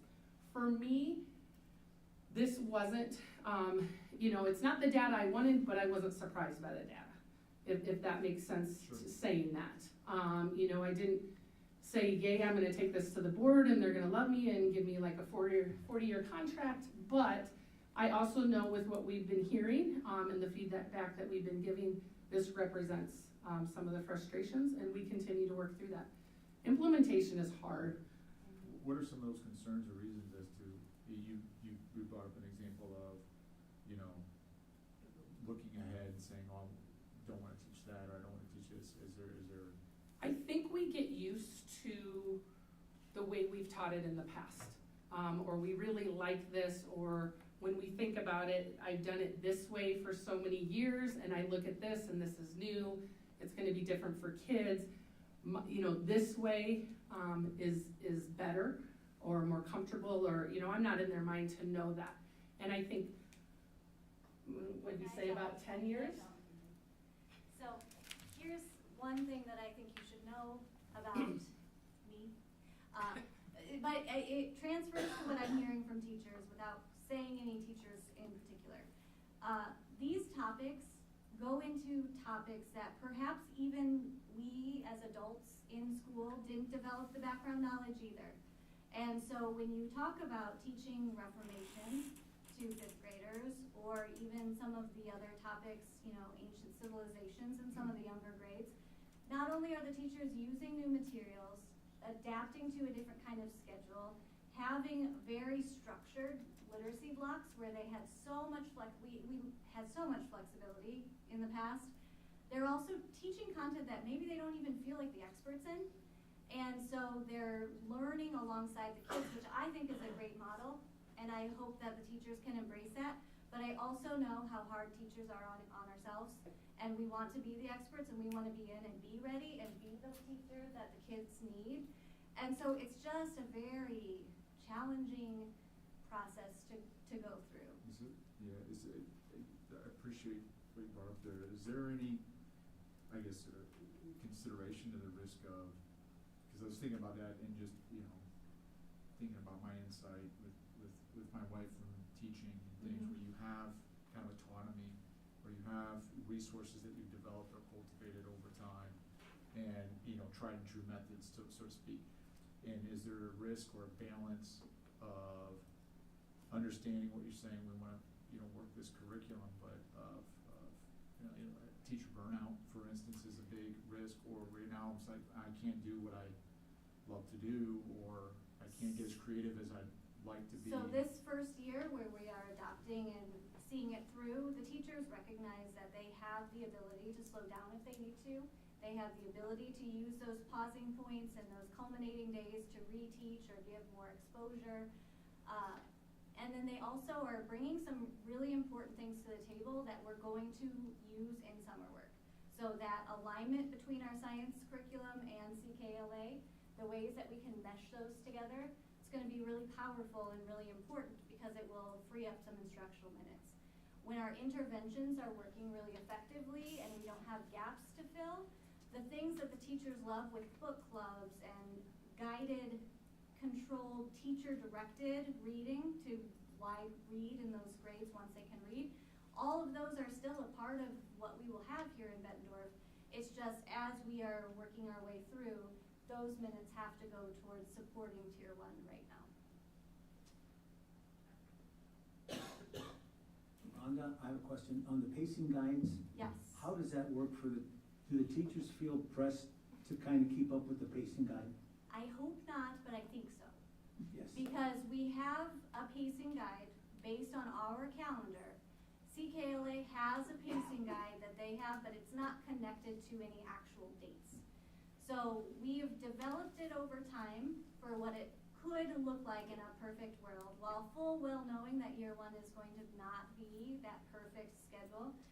And then as teacher feedback has come in, it's, hey, we need an extra pausing point, or we need an extra day here and there. So those have now been built in. The the fact is, yeah, they still would like to get as far through the curriculum as possible so that they can then plan for what next year can look like.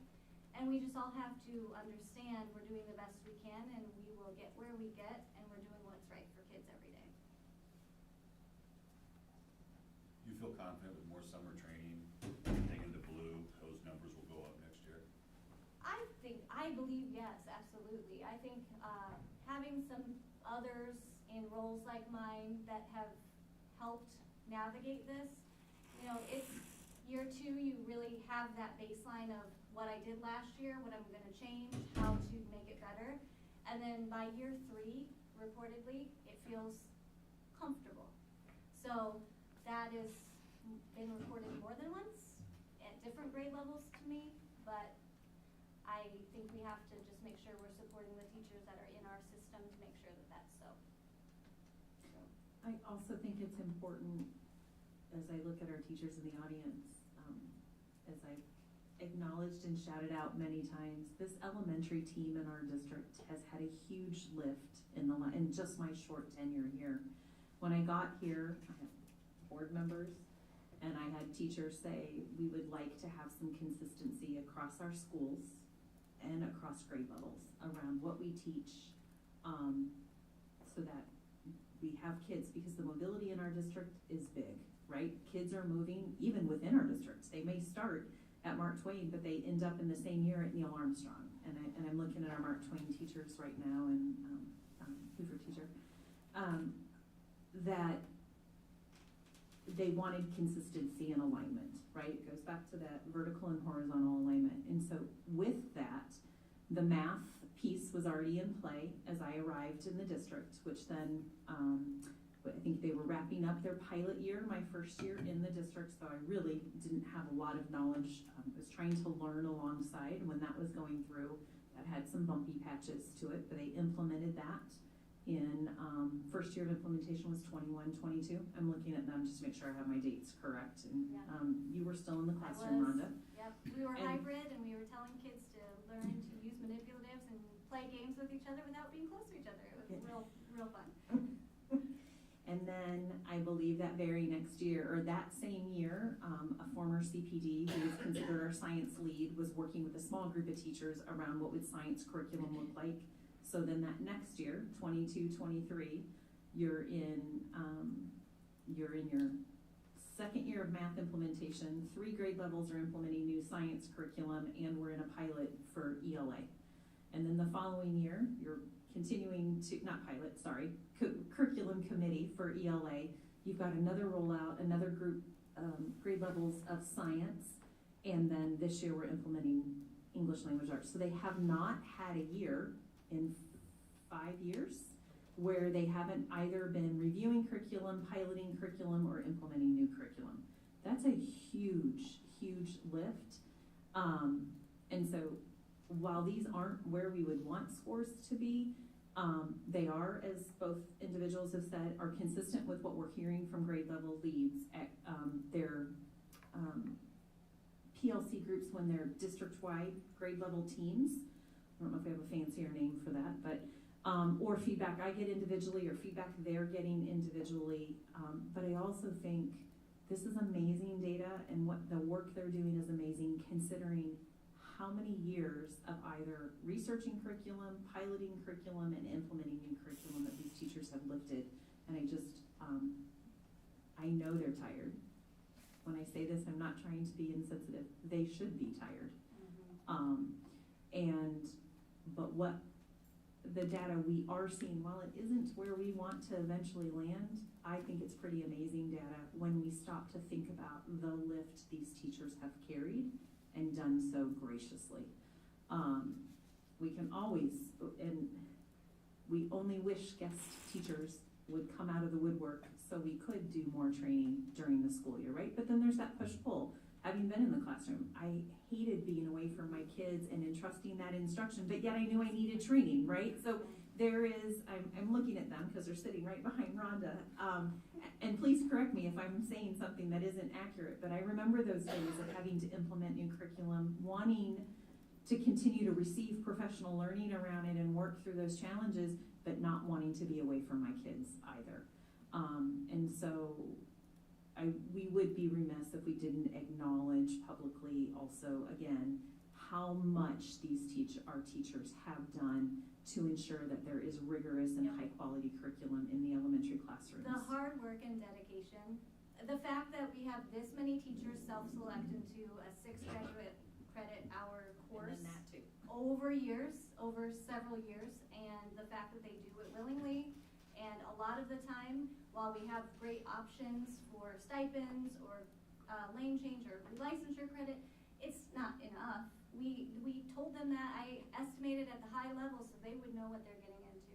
And the fact that they did that coming out of COVID, coming out of all these other things, is a true testament to our teachers. And the fact that I've been in this district in some capacity since 2006, I was a long-term guest teacher for 10 years. I went from site to site. I saw Wonders adopted.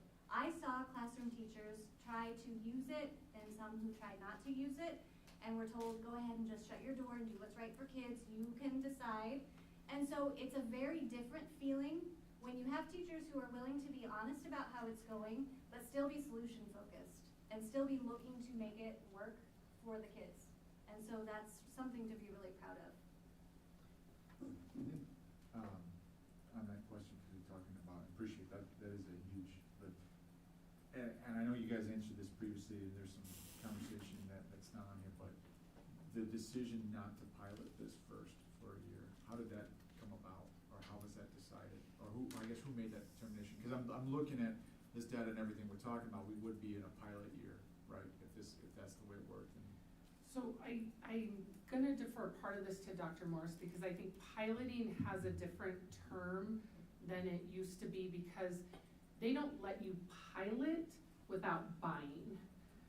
So they'll give you like a unit to try with bits and pieces of it, but they don't ever give you really that whole year. How we decided, and you have more experience in adopting curriculum than I do, so I'll let you touch on that. It was actually the literacy committee. It was the consensus activity when we were trying to narrow it down to 2. We did what's called. Slide back up. Way back at the beginning. Yeah. The one where you ranked the 3 curricula. I can take one, because I'll probably. But we did it grows and glows.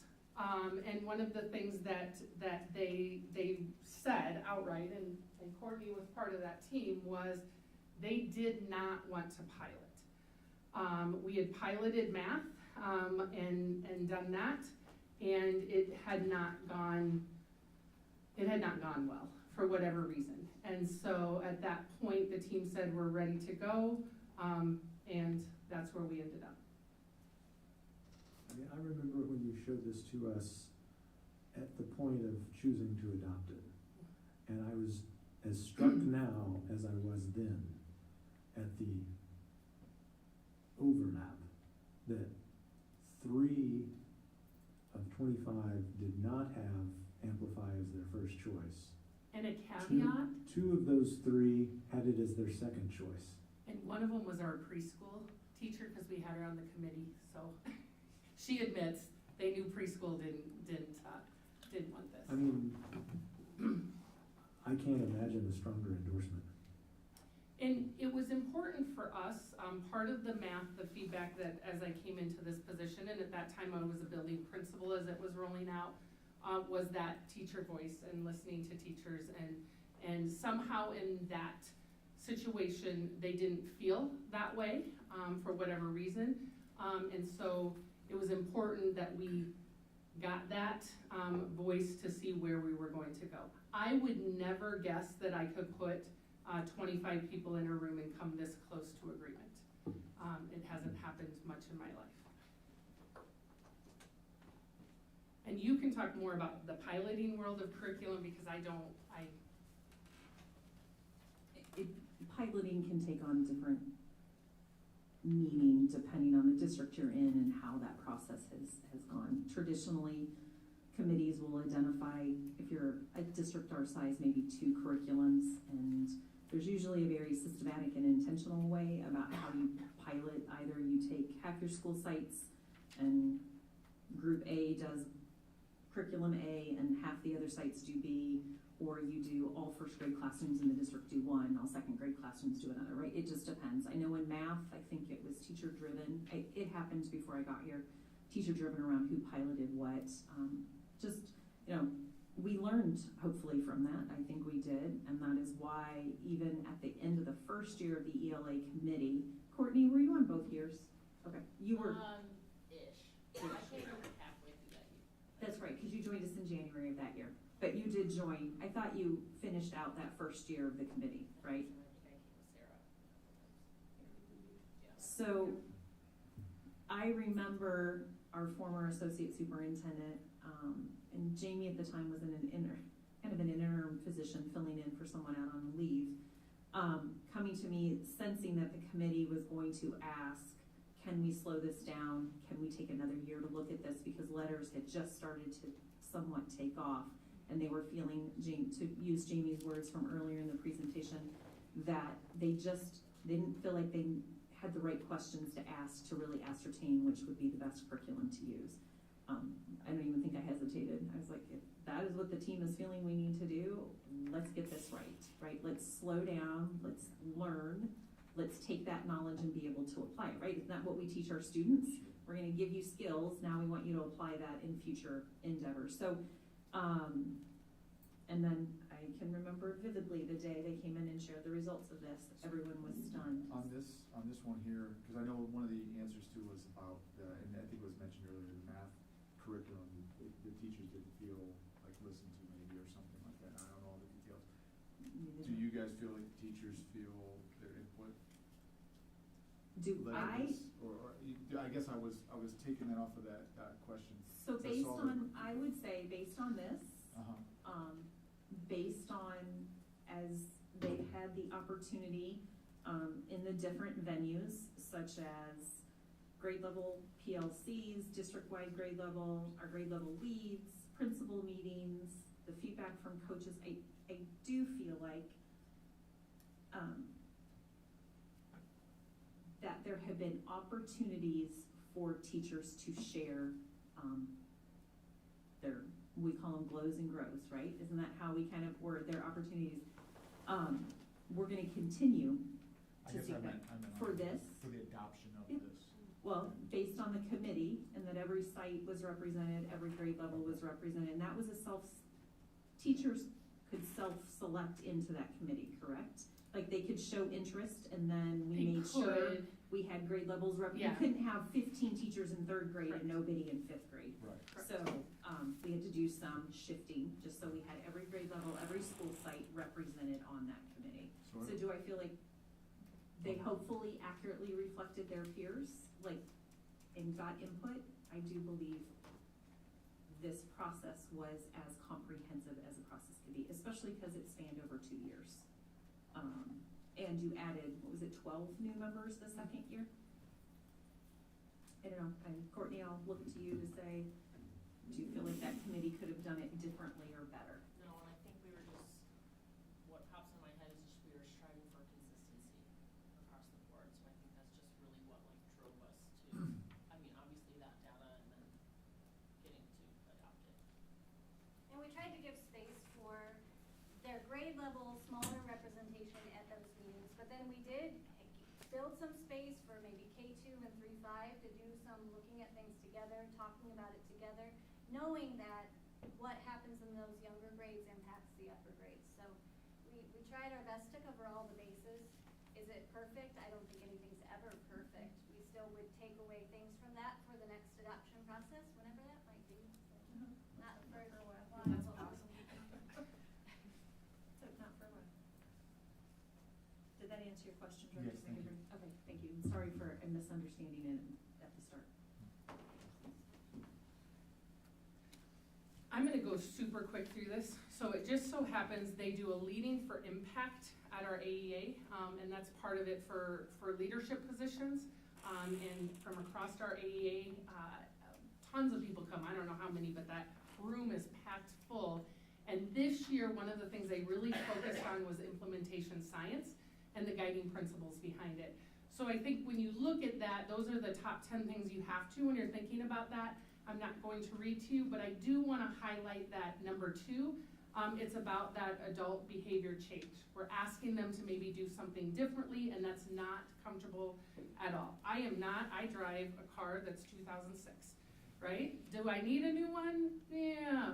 I don't like change either in my personal life, but I recognize in my professional life, if I don't change, then I'm gonna be lost in the dust. And I may be in my car too, but that's a different story. So that's just something for you to look over. Next slide, oops, she really wants to go fast. The next slide just talks about, as you implement with science, Michael Fullen has done some things that just talks about that implementation dip. As you do that, because teachers are learning, we're changing procedures, processes, expectations for students.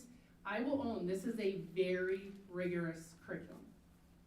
And as we stated before, a lot of what we were doing in terms of assessments and things like that, we were pulling from different sources. So they didn't necessarily build into each other. We were doing the best. So this just talks about that temporary decline in performance, and even more important, in confidence. Confidence of our teachers, confidence even of our students at times. Our next slide just talks about why does this happen. With that, you know, when I came in to being a building principal at the elementary level, and I sat down and said, talk to me about the curriculum, and they said, well, and I said, let's start with this. Well, we can't use this. Okay, what about math? Well, and so those were the things that it wasn't there. They were saying we need that consistency. However, it's change. And so those two key reasons, there's really four, but the two that really fit for us is just that learning curve. You're learning something new. And that is never easy. And as teachers, they are very hard on themselves. They believe they should be perfect. They believe they should know it all. And that's just how educators have been taught, is we're supposed to be able to answer everything at every moment and all of that. I'm a former math teacher.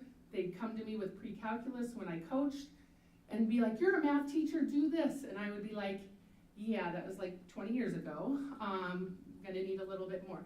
So it's that whole idea. The implementation dip is normal, it's expected. We can't look at it and say that we failed. And as we look at data, I've heard teachers say, oh, my students didn't do what I wanted them to do. This isn't, I feel bad. They take it personally. They take it very personally, and you have to have those conversations that we're growing, and we look at data in a whole lot of different ways. The big thing that I want is it takes 2 to 5 years for us to really see the effects of this curriculum, positive or negative, on both sides of that. That's a long time. And that's a long time in the world of education because we're used to that instantaneous formative feedback. This is what we need to do. We gotta be ready to change. And 2 to 5 years is what it's gonna take. And so we have to stay that course. And think about the cascading consequences if we were to go, oh my goodness, it's difficult in year 1, let's bail. Down the road, you keep that pattern up, and teachers, teacher myself, are eventually gonna say, forget this, right? I don't even need to bother because it's gonna be something different next year anyway. Yeah, and that's You've gotta make the commitment to make it worth your while. Yep. And in 5 years, there's gonna be a whole lot of new things out. And as the science of reading starts, if you look at the news in the world of education, we've got states that are adopting it, all of that type of stuff. So what happens with curriculums? They're going to start to, you know, look at their style of doing things and putting that out there on the market. So the next one is her friend, Dr. Fletcher. Yep. So the next few are gonna go real quick because this is just to ground ourselves in the fact that the practices that we were doing when we look at data, our practices were working for a good number of kids. But Dr. Jack Fletcher specializes in learning disabilities. And when we're talking about our most vulnerable readers and our students who do have some risk factors as relates to reading development, that's what we kind of have to also put our nose to the grindstone and realize that we want high achievement for all students, and grounding our practices in research evidence is going to be the outcome for all students that we are looking for. So again, this is a podcast. I linked it down there. You can see there's lots of links everywhere. But it is a marathon. It's not a sprint. And we really have to have that sustained effort And we really need to change and recalibrate our expectations, because when we look at benchmark expectations, that's the minimal number of acceptable risk for hopeful non-continued risk factors. So we're just gonna try to change where our normal distribution is and up it for everybody. These are for you to review. We do have a lot of things in place. You know, as I started this slide, I thought, okay, how are we trying to support the teachers? What do I get up every day and try to do for them, knowing that they're the ones in the classroom and I unfortunately am not. Not that I don't love my current job, but it is a different kind of vibe than working with children. So there's lots of opportunities you can see there. If there's any questions about this or any details you want, happy to, otherwise. I feel bad because I had, you know, I don't know if I should just hit the questions at the end and stuff, yeah. Or I'll let you just go through and then I might come back to that. Right. This one is just because you can't not see the triangle. However, this time it's in the shape of a cone. So my professor from Mount St. Joseph developed this, Dr. Stoller. The big difference is when you have it this way, you see the grounding in those 4 key components at the bottom to build the foundation of what everything else is built upon. Assessment, tiered instruction, professional development, and leadership, teaming, and collaborative teacher problem solving. All of those things were put into place last year, knowing that we were going to be in this place this year. Now, were all those things fully clicking? They're still being developed, but that's MTSS for you.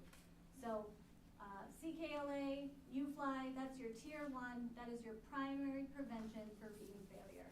And then secondary and tertiary is all your interventions that you layer as supports. This is just, again, the rope, but you're gonna see when you look at data what exactly you're looking at. UFLY and CBM are really focused on word recognition. A reading is where CKLA knowledge is going to really come into play. And to a certain extent, A reading and CBM both have a part to play in comprehension outcomes as well. Highly correlated. CBM more than A reading. CBM again is? Curriculum-based measurement, and it's oral reading fluency. So we're gonna look at that on the next slide. This is really exciting, and I really want to oversell this to you. When you look at this slide, last year we didn't have this data to bring to you because we really only did CBM for all students in 2nd and 3rd grade. When you look at this, you have accuracy and you have their rate. You have to start with accuracy first, always, and forever, and then you can build on fluency with rate. If you look at these averages over our grade levels, our students have made great growth in accuracy, and now the rate is still where it really needs to be, but again, it's just to develop that and to further pull away from what that minimal level is. But this is very exciting news for me. And as we're talking through how to support teachers, let's look at how are they in text, how are you having them partner read, how are you engaging with those readers, and those are the kinds of things that are really exciting work to do with teachers.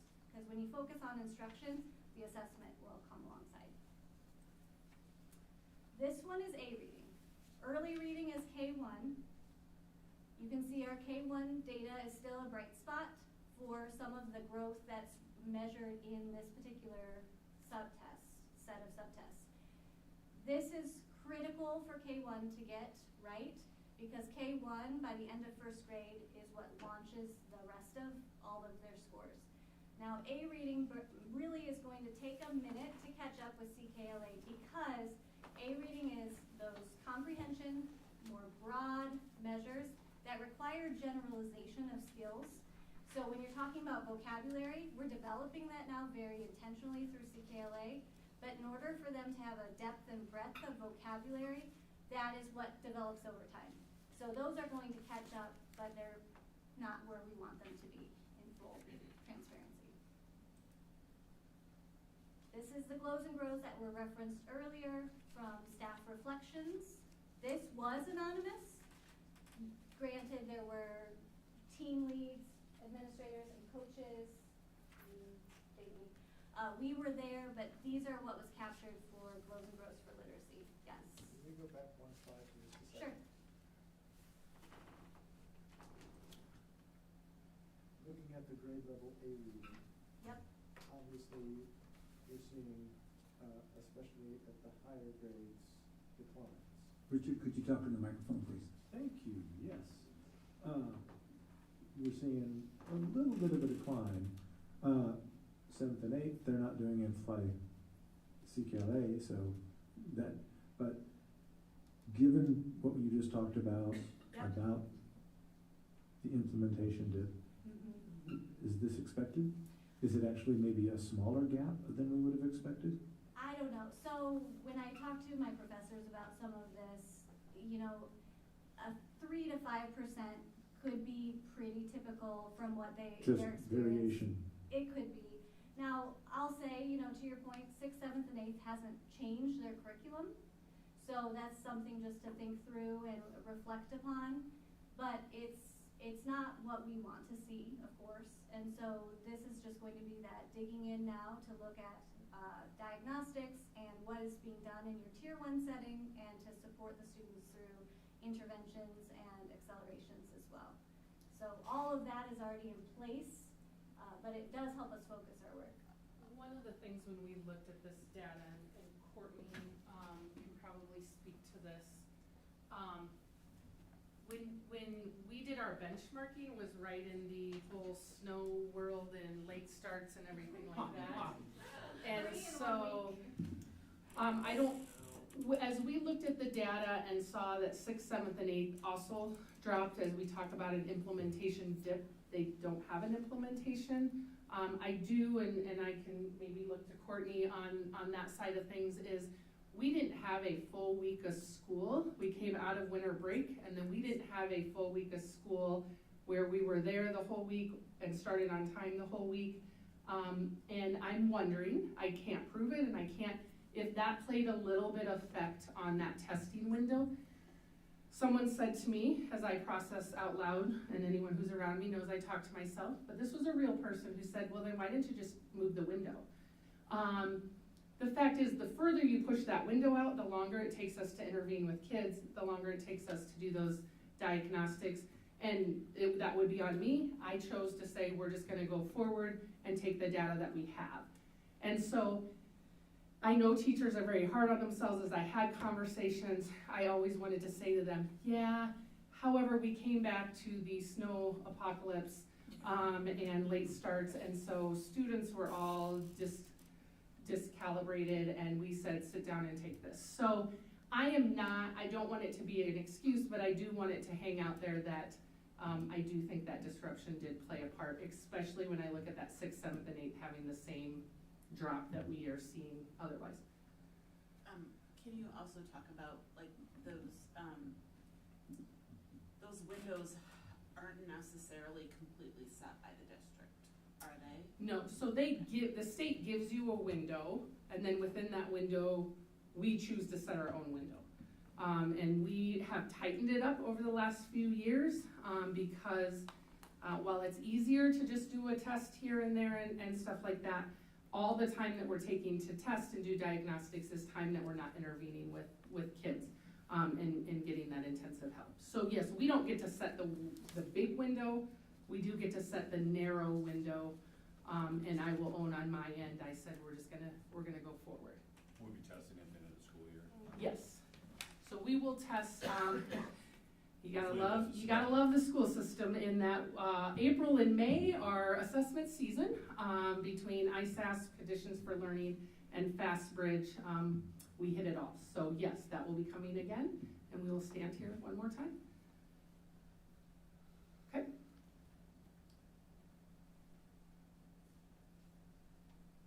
They can read that. So I'm not gonna read all of these to you, but they're in there for you to see. We asked grade level leads, if grade level leads weren't maybe, as comfortable, they may have asked somebody else.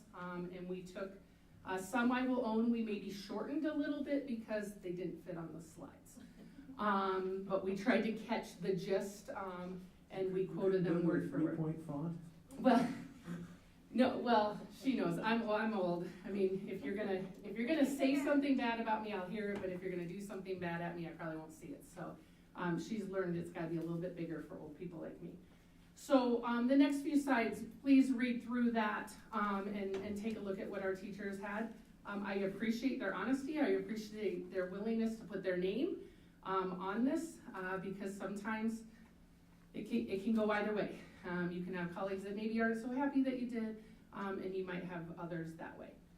So our next one is going to be that is our math benchmark data. So. Oh, sorry. No, so, you let me know, before we go down to math, if I had some. No, you can ask them away. Some questions through, before we move on to, from Sure. CKLA and stuff like that. So you mentioned a lot, the training and certification on volume 1 and volume 2 for letters. Does that, help me out with, to understand, that's a different program, right, than CKLA, right? So letter, you're gonna, Yeah, go, does girl. I'm not even gonna attempt. Letters is the research behind what CKLA was designed to fulfill. So Okay. it's all the ins and outs of why it's designed the way it is. Okay. And it does help with implementation, for certain. Okay. It's not program specific though, it's program agnostic. So, for example, if I asked my letters trainer, if I asked Dr. Motes, what programs do you love, she would never tell me.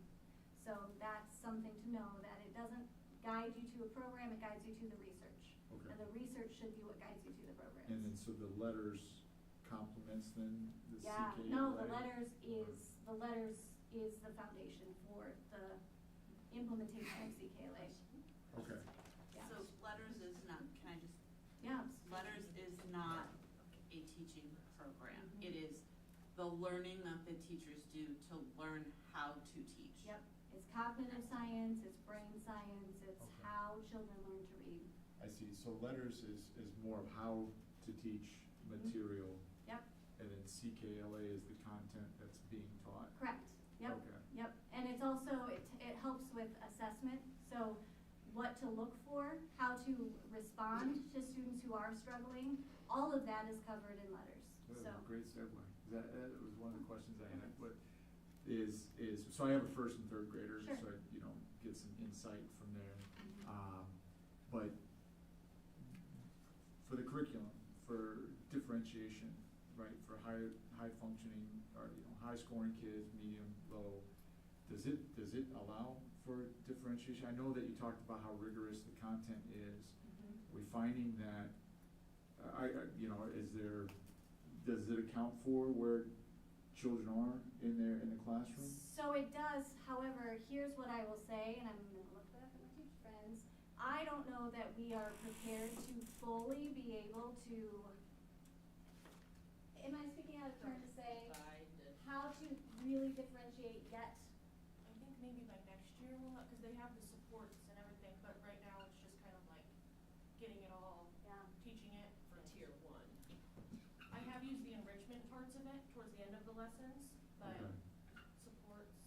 And then with those pause points, because I'll use like my son for an example. There may be, he usually does above proficiency or Sure. anything like that, but there may be something in class that he's struggling with or something hard to obtain. Is with the, I guess, going back and trying to understand the pacing guides, do we just keep kind of pushing with the material, or is there So a way to ensure? I guess what is our safeguards, if you will, to ensure that the kids are picking all this stuff up? Sure, for this year, there's kind of a balance, right? Because if you don't keep going, then you also are not going to expose the students to the other material that they then will build upon for next year. So to a certain extent, we understand that this year, without the kids having this in the past, there will be a period of time where the exposure and the application of what they do within that tier 1 is going to be a setting of the stage for that continued growth and development for that differentiation. Now, something that was not necessarily in all spaces was a real focused, concerted effort to develop language comprehension. So the explicit vocabulary instruction and the other parts of that top part of that rope, teachers were absolutely doing their best and using trade books and doing all kinds of really amazing things. But this is approaching it in a different way, to the point where I know that to be true during letters training, where they'll say, you know, so-and-so doesn't seem to be able to listen and track the story. And I wouldn't have necessarily noticed that before this year, knowing now what I do about language comprehension and those difficulties.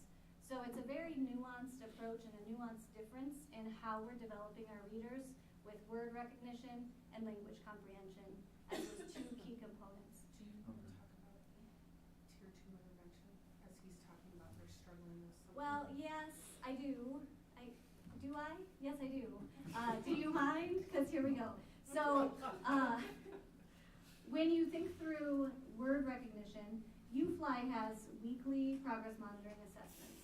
And those then are I've made spreadsheets for teachers to be able to import their scores, and it kind of shows them what students need more dosage of that skill. And it's not intended to be mastered in that first week, it's developed over time.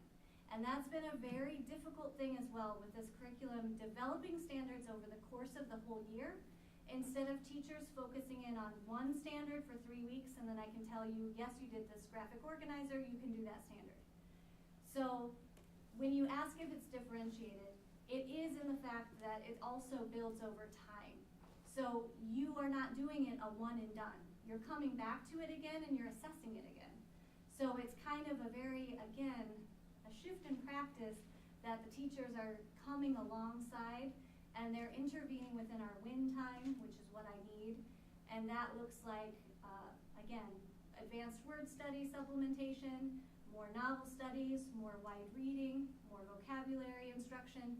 So that's built into their schedule district-wide for tier 2, which is generally done by the classroom teacher.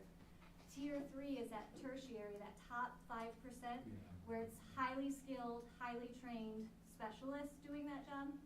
And again, that is very responsive to data as well. Okay. So all that to say, yes, there's differentiation, but when you're talking about tier 1, there's more work to do as we get our feet under us with that. Okay. The,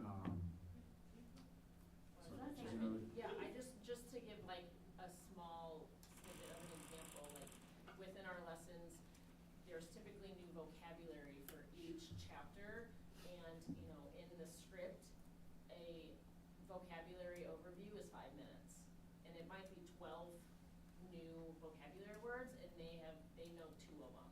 mm-hmm. So that conversation is taking much longer to prepare them and build that knowledge so that they're more successful when they're reading. Whereas once they've had this 3-4 years, they might recognize some of that vocabulary already. So that's one thing that we're noticing, like just building on that knowledge piece and the word recognition. So that's some of the feedback that you guys are Yep. experiencing. I'm assuming other teachers are experiencing that same thing. And then just those little And so things. that's feedback that you guys are getting to figure out what types of tweaks or adjustments to that curriculum would be needed. Exactly. Moving forward. And then I listen for things that, with my background, what my training has taught me is, are kids using any of the vocabulary in their expressive language? Because if they can use it in their expressive language, they own that word. And that is indicative of when they get it in text, when they get it in conversation, they're going to be better able to recognize it and use it when they are receiving it. So there's all these layers of what we're looking for. And I really do hope our teachers know we're listening to them. We're making adjustments as we go. We're compiling all sorts of documents and lists of resources with links. You can see, I love links. So we're trying our best to make it easy. It's just not easy. Yeah. So for on the implementation supports, because we did have the ability to go through the slides and things like that beforehand, so I was able to kind of take some notes and things. But on and I'm glad there's some teachers here, so I might defer to all of you or whoever feels comfortable answering things.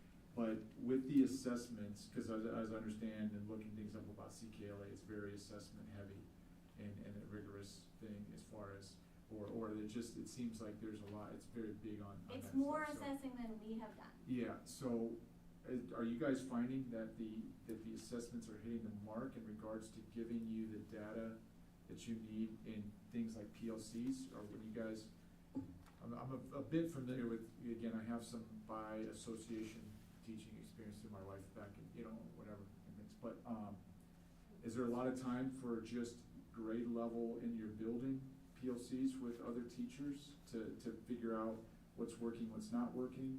And is the data from the assessments helping you guys in that, or helping you, or is that affecting how we're I can't implementing? speak for other, team, graders.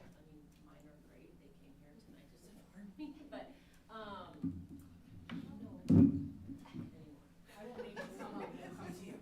Or I should ask in general, what the feedback that you're getting back from teachers in general, not to put you on the spot, I apologize. I didn't want to put you on the that's spot okay. there. Okay, assessments. That's one of those things that we are working through during that PLC time, not just using that one formative at the end of the unit, but some smaller assessments throughout that, throughout those units. That is the work that needs to be done. We always look ahead at the unit that we're going to teach, and we pick out some informative assessments options, and then we would go back through and we're like, oh, that wasn't a great one to pick. So again, it's this first year of trying to find which assessments are going to be the best ones and get our the biggest bang for our buck, I guess. So are you guys familiar with the difference between a formative assessment and a summative assessment? Okay, what? Okay, I just want to make sure we throw a lot of words out in education and we just hope people nod. Formative assessments are those ones that are given on a regular basis, oftentimes daily, and that's to drive your instruction the next day, or to drive your instruction right away to look at how are students doing. I can teach a great lesson and feel like I did a wonderful job and give a formative assessment and find out I'm the only one who thought I did a good job. Or you can use that data to drive your instruction. What she's saying is finding the right formative assessment is what they're working through at this time. Summative is kind of that end. I always like to say summative, though, isn't the end road. At summative, we still need to look at that and see what we can do. Well, and piggybacking on what Dr. Moore said, we're in third year of math, and we just had math PLC today, and we were just looking through checkpoints again. And we've been looking at the same checkpoints for 3 years of okay, what's upcoming that's going to stumble them or what they need extra help with. And we've been doing that for 3 years, so it just takes time. So I have a question. Do you feel like the assessments, and I think you alluded to this earlier, do you feel like the assessments are measuring the things that our students need to be able to do? Yes.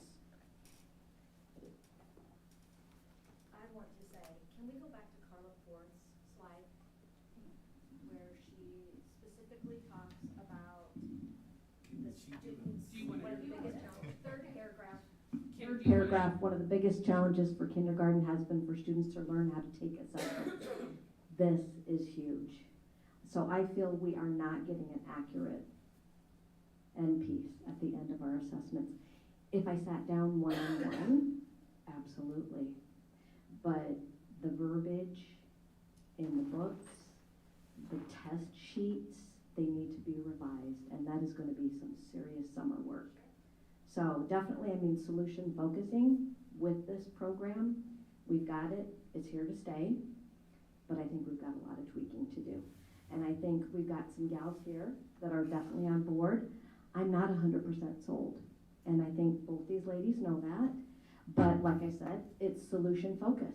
So we've got it, it's here to stay. What can we do to better it? Because as an early childhood activist, I wouldn't be standing up to say the things that I am saying tonight against this curriculum. I really think we have to do our due diligence this summer. And we've got to be able to get other people on board, not just me, but all the other kindergarten gals that would be, and all the other grades as well. Yeah, kindergarten had a good showing last summer, so I anticipate that they'll be interested in making those second year. Will you guys tell who you are? Oh, yes. I'm Mercedes Meyer. I'm a 5th grade teacher at Mark Twain. And just for this curriculum, I think we have been blessed at Mark Twain with our 5th grade team. We complement each other in ways over there. But okay. Myself and Megan are both 2nd-year teachers, so we're pretty malleable with the curriculum. We came in with nothing, and we kind of just were like, Courtney, what do we do?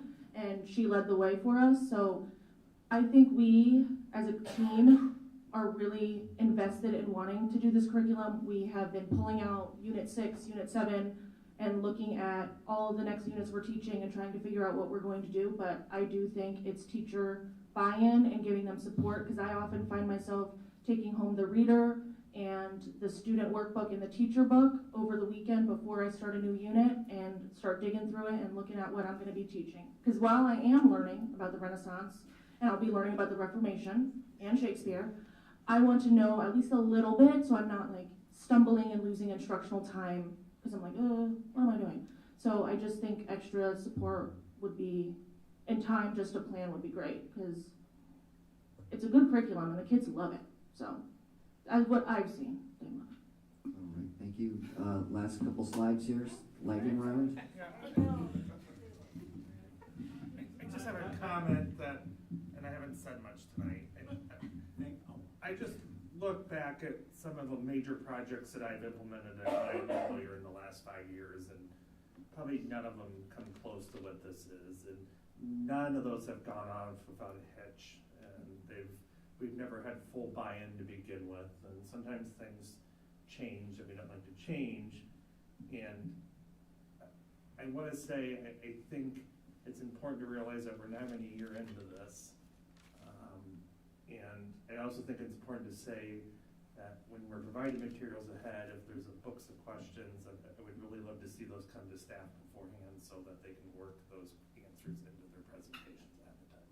So, thank you. The data's there. There are some things that we definitely need to look at when we look at our math. A struggle sometimes with math is when units are taught. I know 5th grade is one that they come. You can't go, girl. We've been here like 2 hours. Thank you, Courtney. Thank you for being here. I like the curriculum. I'm a reading person. So we continue to look at that. Math is, although it's been around for 3 years, it had a rough rollout because we rolled it out our very first year during hybrid. So not only did we do a new curriculum, but we asked them to teach it partly in person and partly online, and to figure that out. So we continue, Courtney said it best, we are constantly looking at things, revamping, and how do we do that. 6th, 7th, and 8th, just a precursor to this, and Director Smithson will be happy. We're starting to look at curriculum.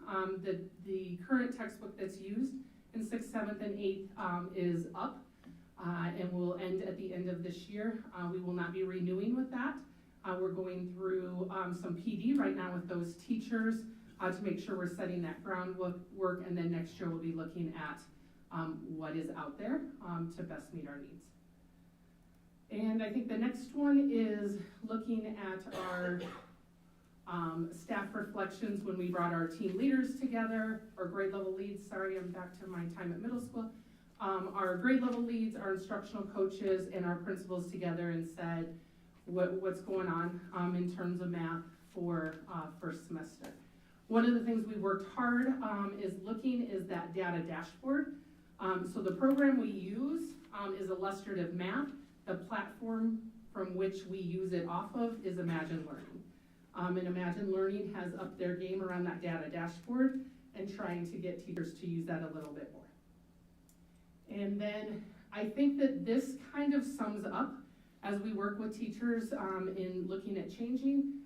We do the best you can until you know better. And then once we know better, then our job is to do better. And that's what we're continually trying to do as we work through this process.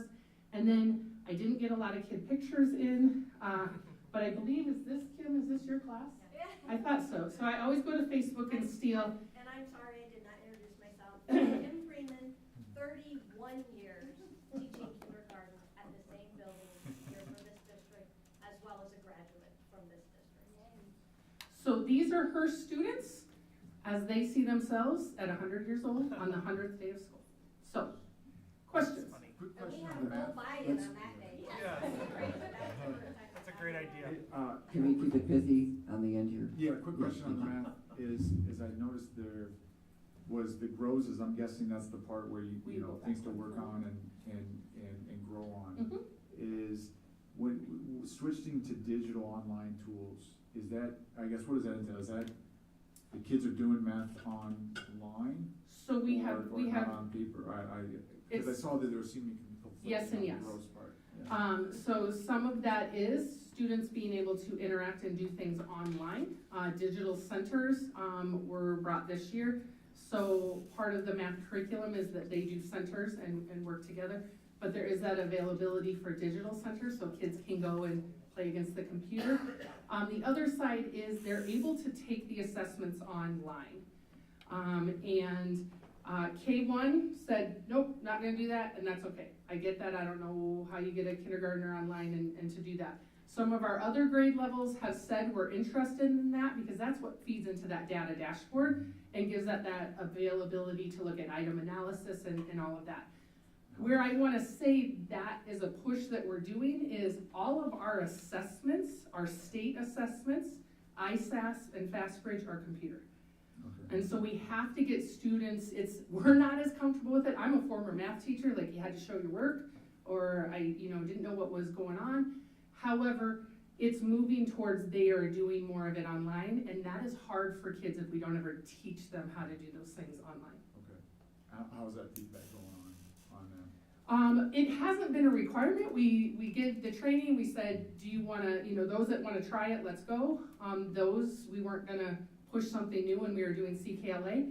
The feedback I've heard, are you guys using the digital ones? So, And Courtney uses it as well. One of our formative assessments, I'm Megan, right, foaming in the middle of the name change.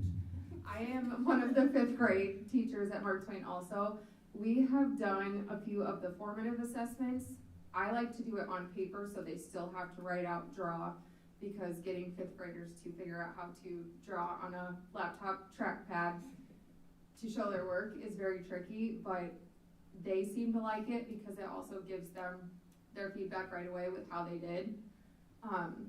It's easier for us to go through, look at, compare, because we can set it up so we can see every single section side by side, what problems they're missing, if there's any of that common correlation that we need to go back and work on this specific skill. But then they also have a calculator right there, so when it comes to the state assessment, they know how to use that online calculator. They have that experience doing stuff online, and it makes it easier for the A math or the ISAS testing. All right, that's good. Thank you. This is going back to the literacy, and it's not. That's pass. Thank you, though. I think our president might agree with you on that point. It's not about what you're doing, because quite frankly, I'm really excited at what I've heard tonight. I think there's a lot of promise, and there's some expected bumps in the road. But to think that our kids could be going into the middle school with the kind of background knowledge and reading fluency that you're hoping they will have is really thrilling. And that's the background for the question, which is perhaps for y'all to think about, to come report on another time. What are we doing for kids in the secondary grades, especially those who come into our district from out of state or whatever, and haven't had that shared background and perhaps aren't working at the literacy level that we would want them to be able to? At any level, or are you talking I'm more at thinking the middle school? secondary in Okay. particular, middle and high school. So I don't get stared down. I can put some stuff into Friday Facts for you on some of the things that we are doing. It's honestly just a question that comes to my mind, I'm curious about, because we've taken this deep dive into the elementary curriculum. It's twofold. It's not I By need an getting- answer right now. By getting elementary righted will help, and then the other side is that MTSS. So we're working on it, I can tell you that, but I can give you more specifics probably in writing so people don't That is perfect. dislike Thank me you, more. ma'am. And I just want to say, I appreciate the balance this presentation, as you call it, glows and grows. I appreciate the staff coming here tonight, but you brought both perspectives about what's gone right and what's maybe the good, bad, and the ugly, so I really appreciate bringing that balanced perspective. I Very have clear. two real pithy questions for my, help me Rhonda, okay? I want you to help me Rhonda. All right. Okay, when I hear word recognition, does that mean phonics? Oftentimes, it largely does, but there are other components that go into more than just phonics. Okay, good. It's- Secondly, yes. do the kids have to learn how to spell these new vocabulary words, or no? So spelling is a component of our curriculum now. So they do have to spell the new vocabulary words? So 3 through 5 have spelling words included. This year, as we are going through, with the amount of practice that they're doing, they are exposed to the spelling words, they practice them within the context of Tier 1. The assessment requirement for spelling tests is relaxed because we don't fully feel like we have that all. UFly has spelling and coding assessments every single week. So, and it's a part of daily practice with spelling, Great. yes. And this is just a rhetorical question. When I was in elementary in the 1700s, I wish I would have had science of learning to learn how to read, but I learned how to read without the science of learning, but that was, But you had phonics, right? yes, absolutely we had. So guess phonics. what? But You they were called it Middle taught in English back alignment with then. research, so. Thank you, thanks, Ron, thank you. Yep. I'm 50 out. We appreciate your time. As you can tell, we're passionate about this. We're passionate about the work that our teachers are doing. And we're always excited to get up and show the good, the bad, and the ugly, so. Any more questions? Because I just want to finish with a couple closing comments. Director Lynch, I'm excited for us to be able to share both in written communication but at a future presentation how some of what our elementary teachers are finding success with regards to UFly, how we've had secondary teachers approach and say, how can we learn some of this? How can I use it for students that are really struggling and need that intervention? So excited that we'll get to share that. Thanks for asking that question. Most importantly, I want to thank the teachers that are still here and the ones that have left. You took time out of your evening tonight, and not too long ago, I said to Rhonda, let's go. I need to go see classrooms.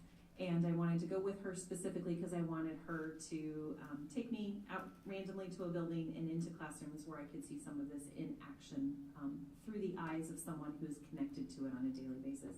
We happened up at Mark Twain, and after we had visited, I don't know, half a dozen classrooms and got to see some really great things and some intervention groups in process, 5th grade had their collaborative planning time. Their kids were out at specials. I can't remember which one it was, whether it was PE or art now, but they were gone. And we kind of went by their classroom, said hello, and asked if we could come in. They graciously welcomed Rhonda and I in, gave up their planning time, and really were candid and in some of the feedback as we asked them specifically around CKLA. And then I think it went into some math and science because you guys were working on unit planning.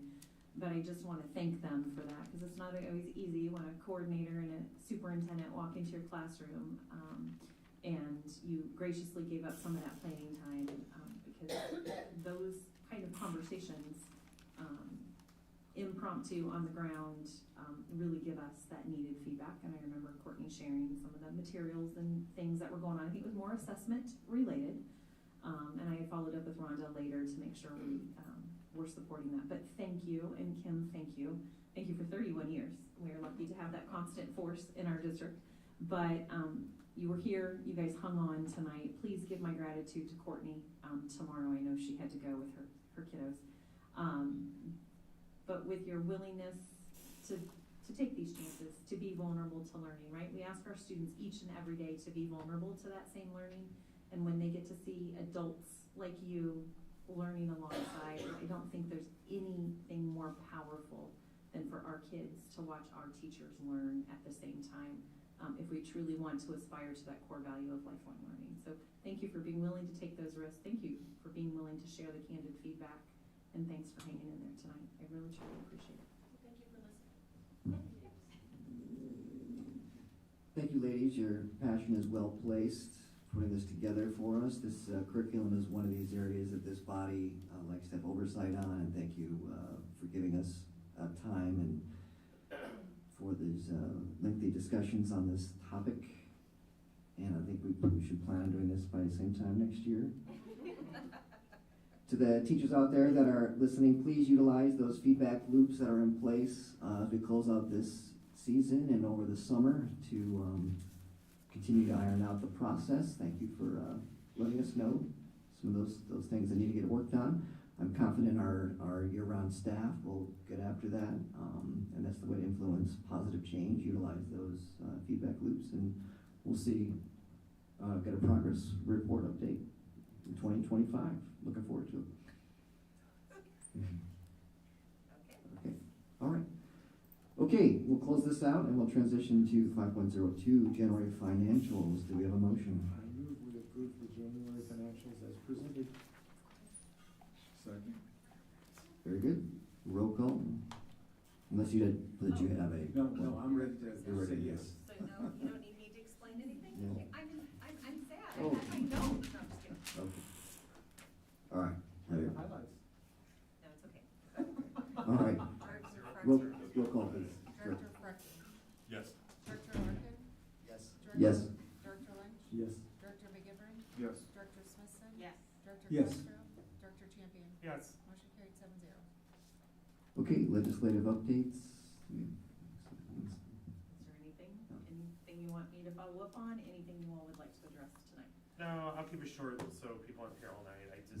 You need to keep contacting your legislative makers, and Des Moines is ever evolving on this at this point, and they could swing back any direction. And there's a great editorial in the Des Moines Register today about how it needs to be left alone and spend a year studying it. That's probably the best thing that could ever happen. This is on the AEA Yeah. thing. It's just absolutely absurd to disrupt something like this with zero research into it. It's just, and they can't even tell you why they're doing it. So just please continue to contact people and hold them accountable. And I would ask that, that we all pay attention to the bills that are coming through. Take the time to go into the legis.gov and look at what's actually there, what's being written into those, proposed laws. There's some things in there that are pretty disconcerting to local control of school districts. And to that point, take advantage of the UEN resource that I share each week with you all. I think they do it, Margaret does a tremendous job of synthesizing and kind of pulling those things out that could have some detrimental impact to local control of what you all do as a governing board on what's best for our students here in this community and in this district. So, as always, if you've got questions about that, you can use this time, but also feel free to reach out. We're having daily conversations around legislative pieces and how it's going to impact the work that we do and how we need to be advocating so that our teachers don't have more mandates placed on them through unintended consequences. Do we ever do anything in regards to, for instance, like as a board body? Or is that just discussion that we have here and we individually reach out? Or historically, you'd mentioned something last week about, I can't recall, you used an acronym, and I can't remember what that was. And I wouldn't remember what it was either. I don't know if it was like some type of legislative review or something like this, I didn't know. Do you remember what it was? Well, No, I like, don't for instance, remember, but yeah. as a board, formally, there's conversation in this summer. So we're asked by different entities, with respect to where the board is, the Iowa Association of School Boards. Once ISB? That might have been it. Yeah, Maybe that's what you. each district's board team to identify what are some legislative priorities that you want them to focus on in the upcoming legislative session. So it's something that we will do. We started it in June, worked through it in July, and then the previous board took action on their legislative priorities in August. Okay. And then at the IASB convention, each board selects a delegate from their board team to represent that district in that legislative delegate session where they're hashing out all the priorities for all 327 districts in the state to come up with what will be this legislative priority slate for school boards across Iowa. Did I summarize that well enough? That IASB would focus on, or cause I noticed in the UEN reports, and then also they'll say we're either opposed to or in favor of and things like that, and that's how that all comes to be as a body for them. So then there's different arenas, so teachers have their, ISCA, I'm gonna mess it up, Iowa State Education Association, thank you, I was gonna say school education, but I knew that was the wrong word. Where they work through their channels to come up with their legislative priorities. They have lobbyists out of ISCA. Is Melissa still here? Well, they're now part of the large ISCA organization, so they have their lobbyists to support some of that legislation. We as an administrative team across Iowa have an organization, and then we were invited to be part of the Urban Education Network because we met the criteria.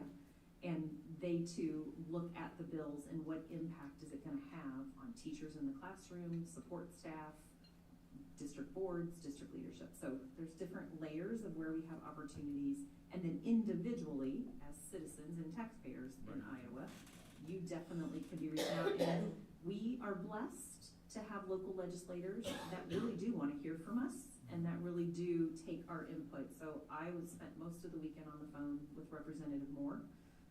Around the the House's version of the AEA bill. And then a group of superintendents in this AEA were together yesterday, and I and another superintendent reported back to Representative Moore about our conversation and where we think the work still needs to go. So we're very lucky. I don't hear that from some of my colleagues across the state where they have really cell phone access to their legislators, and the responsiveness we get from ours. They're very responsive. Are we able, as a board, and I think Director Champion actually suggested this at one point, and I could be wrong, but possibly like, are we able as a board to put our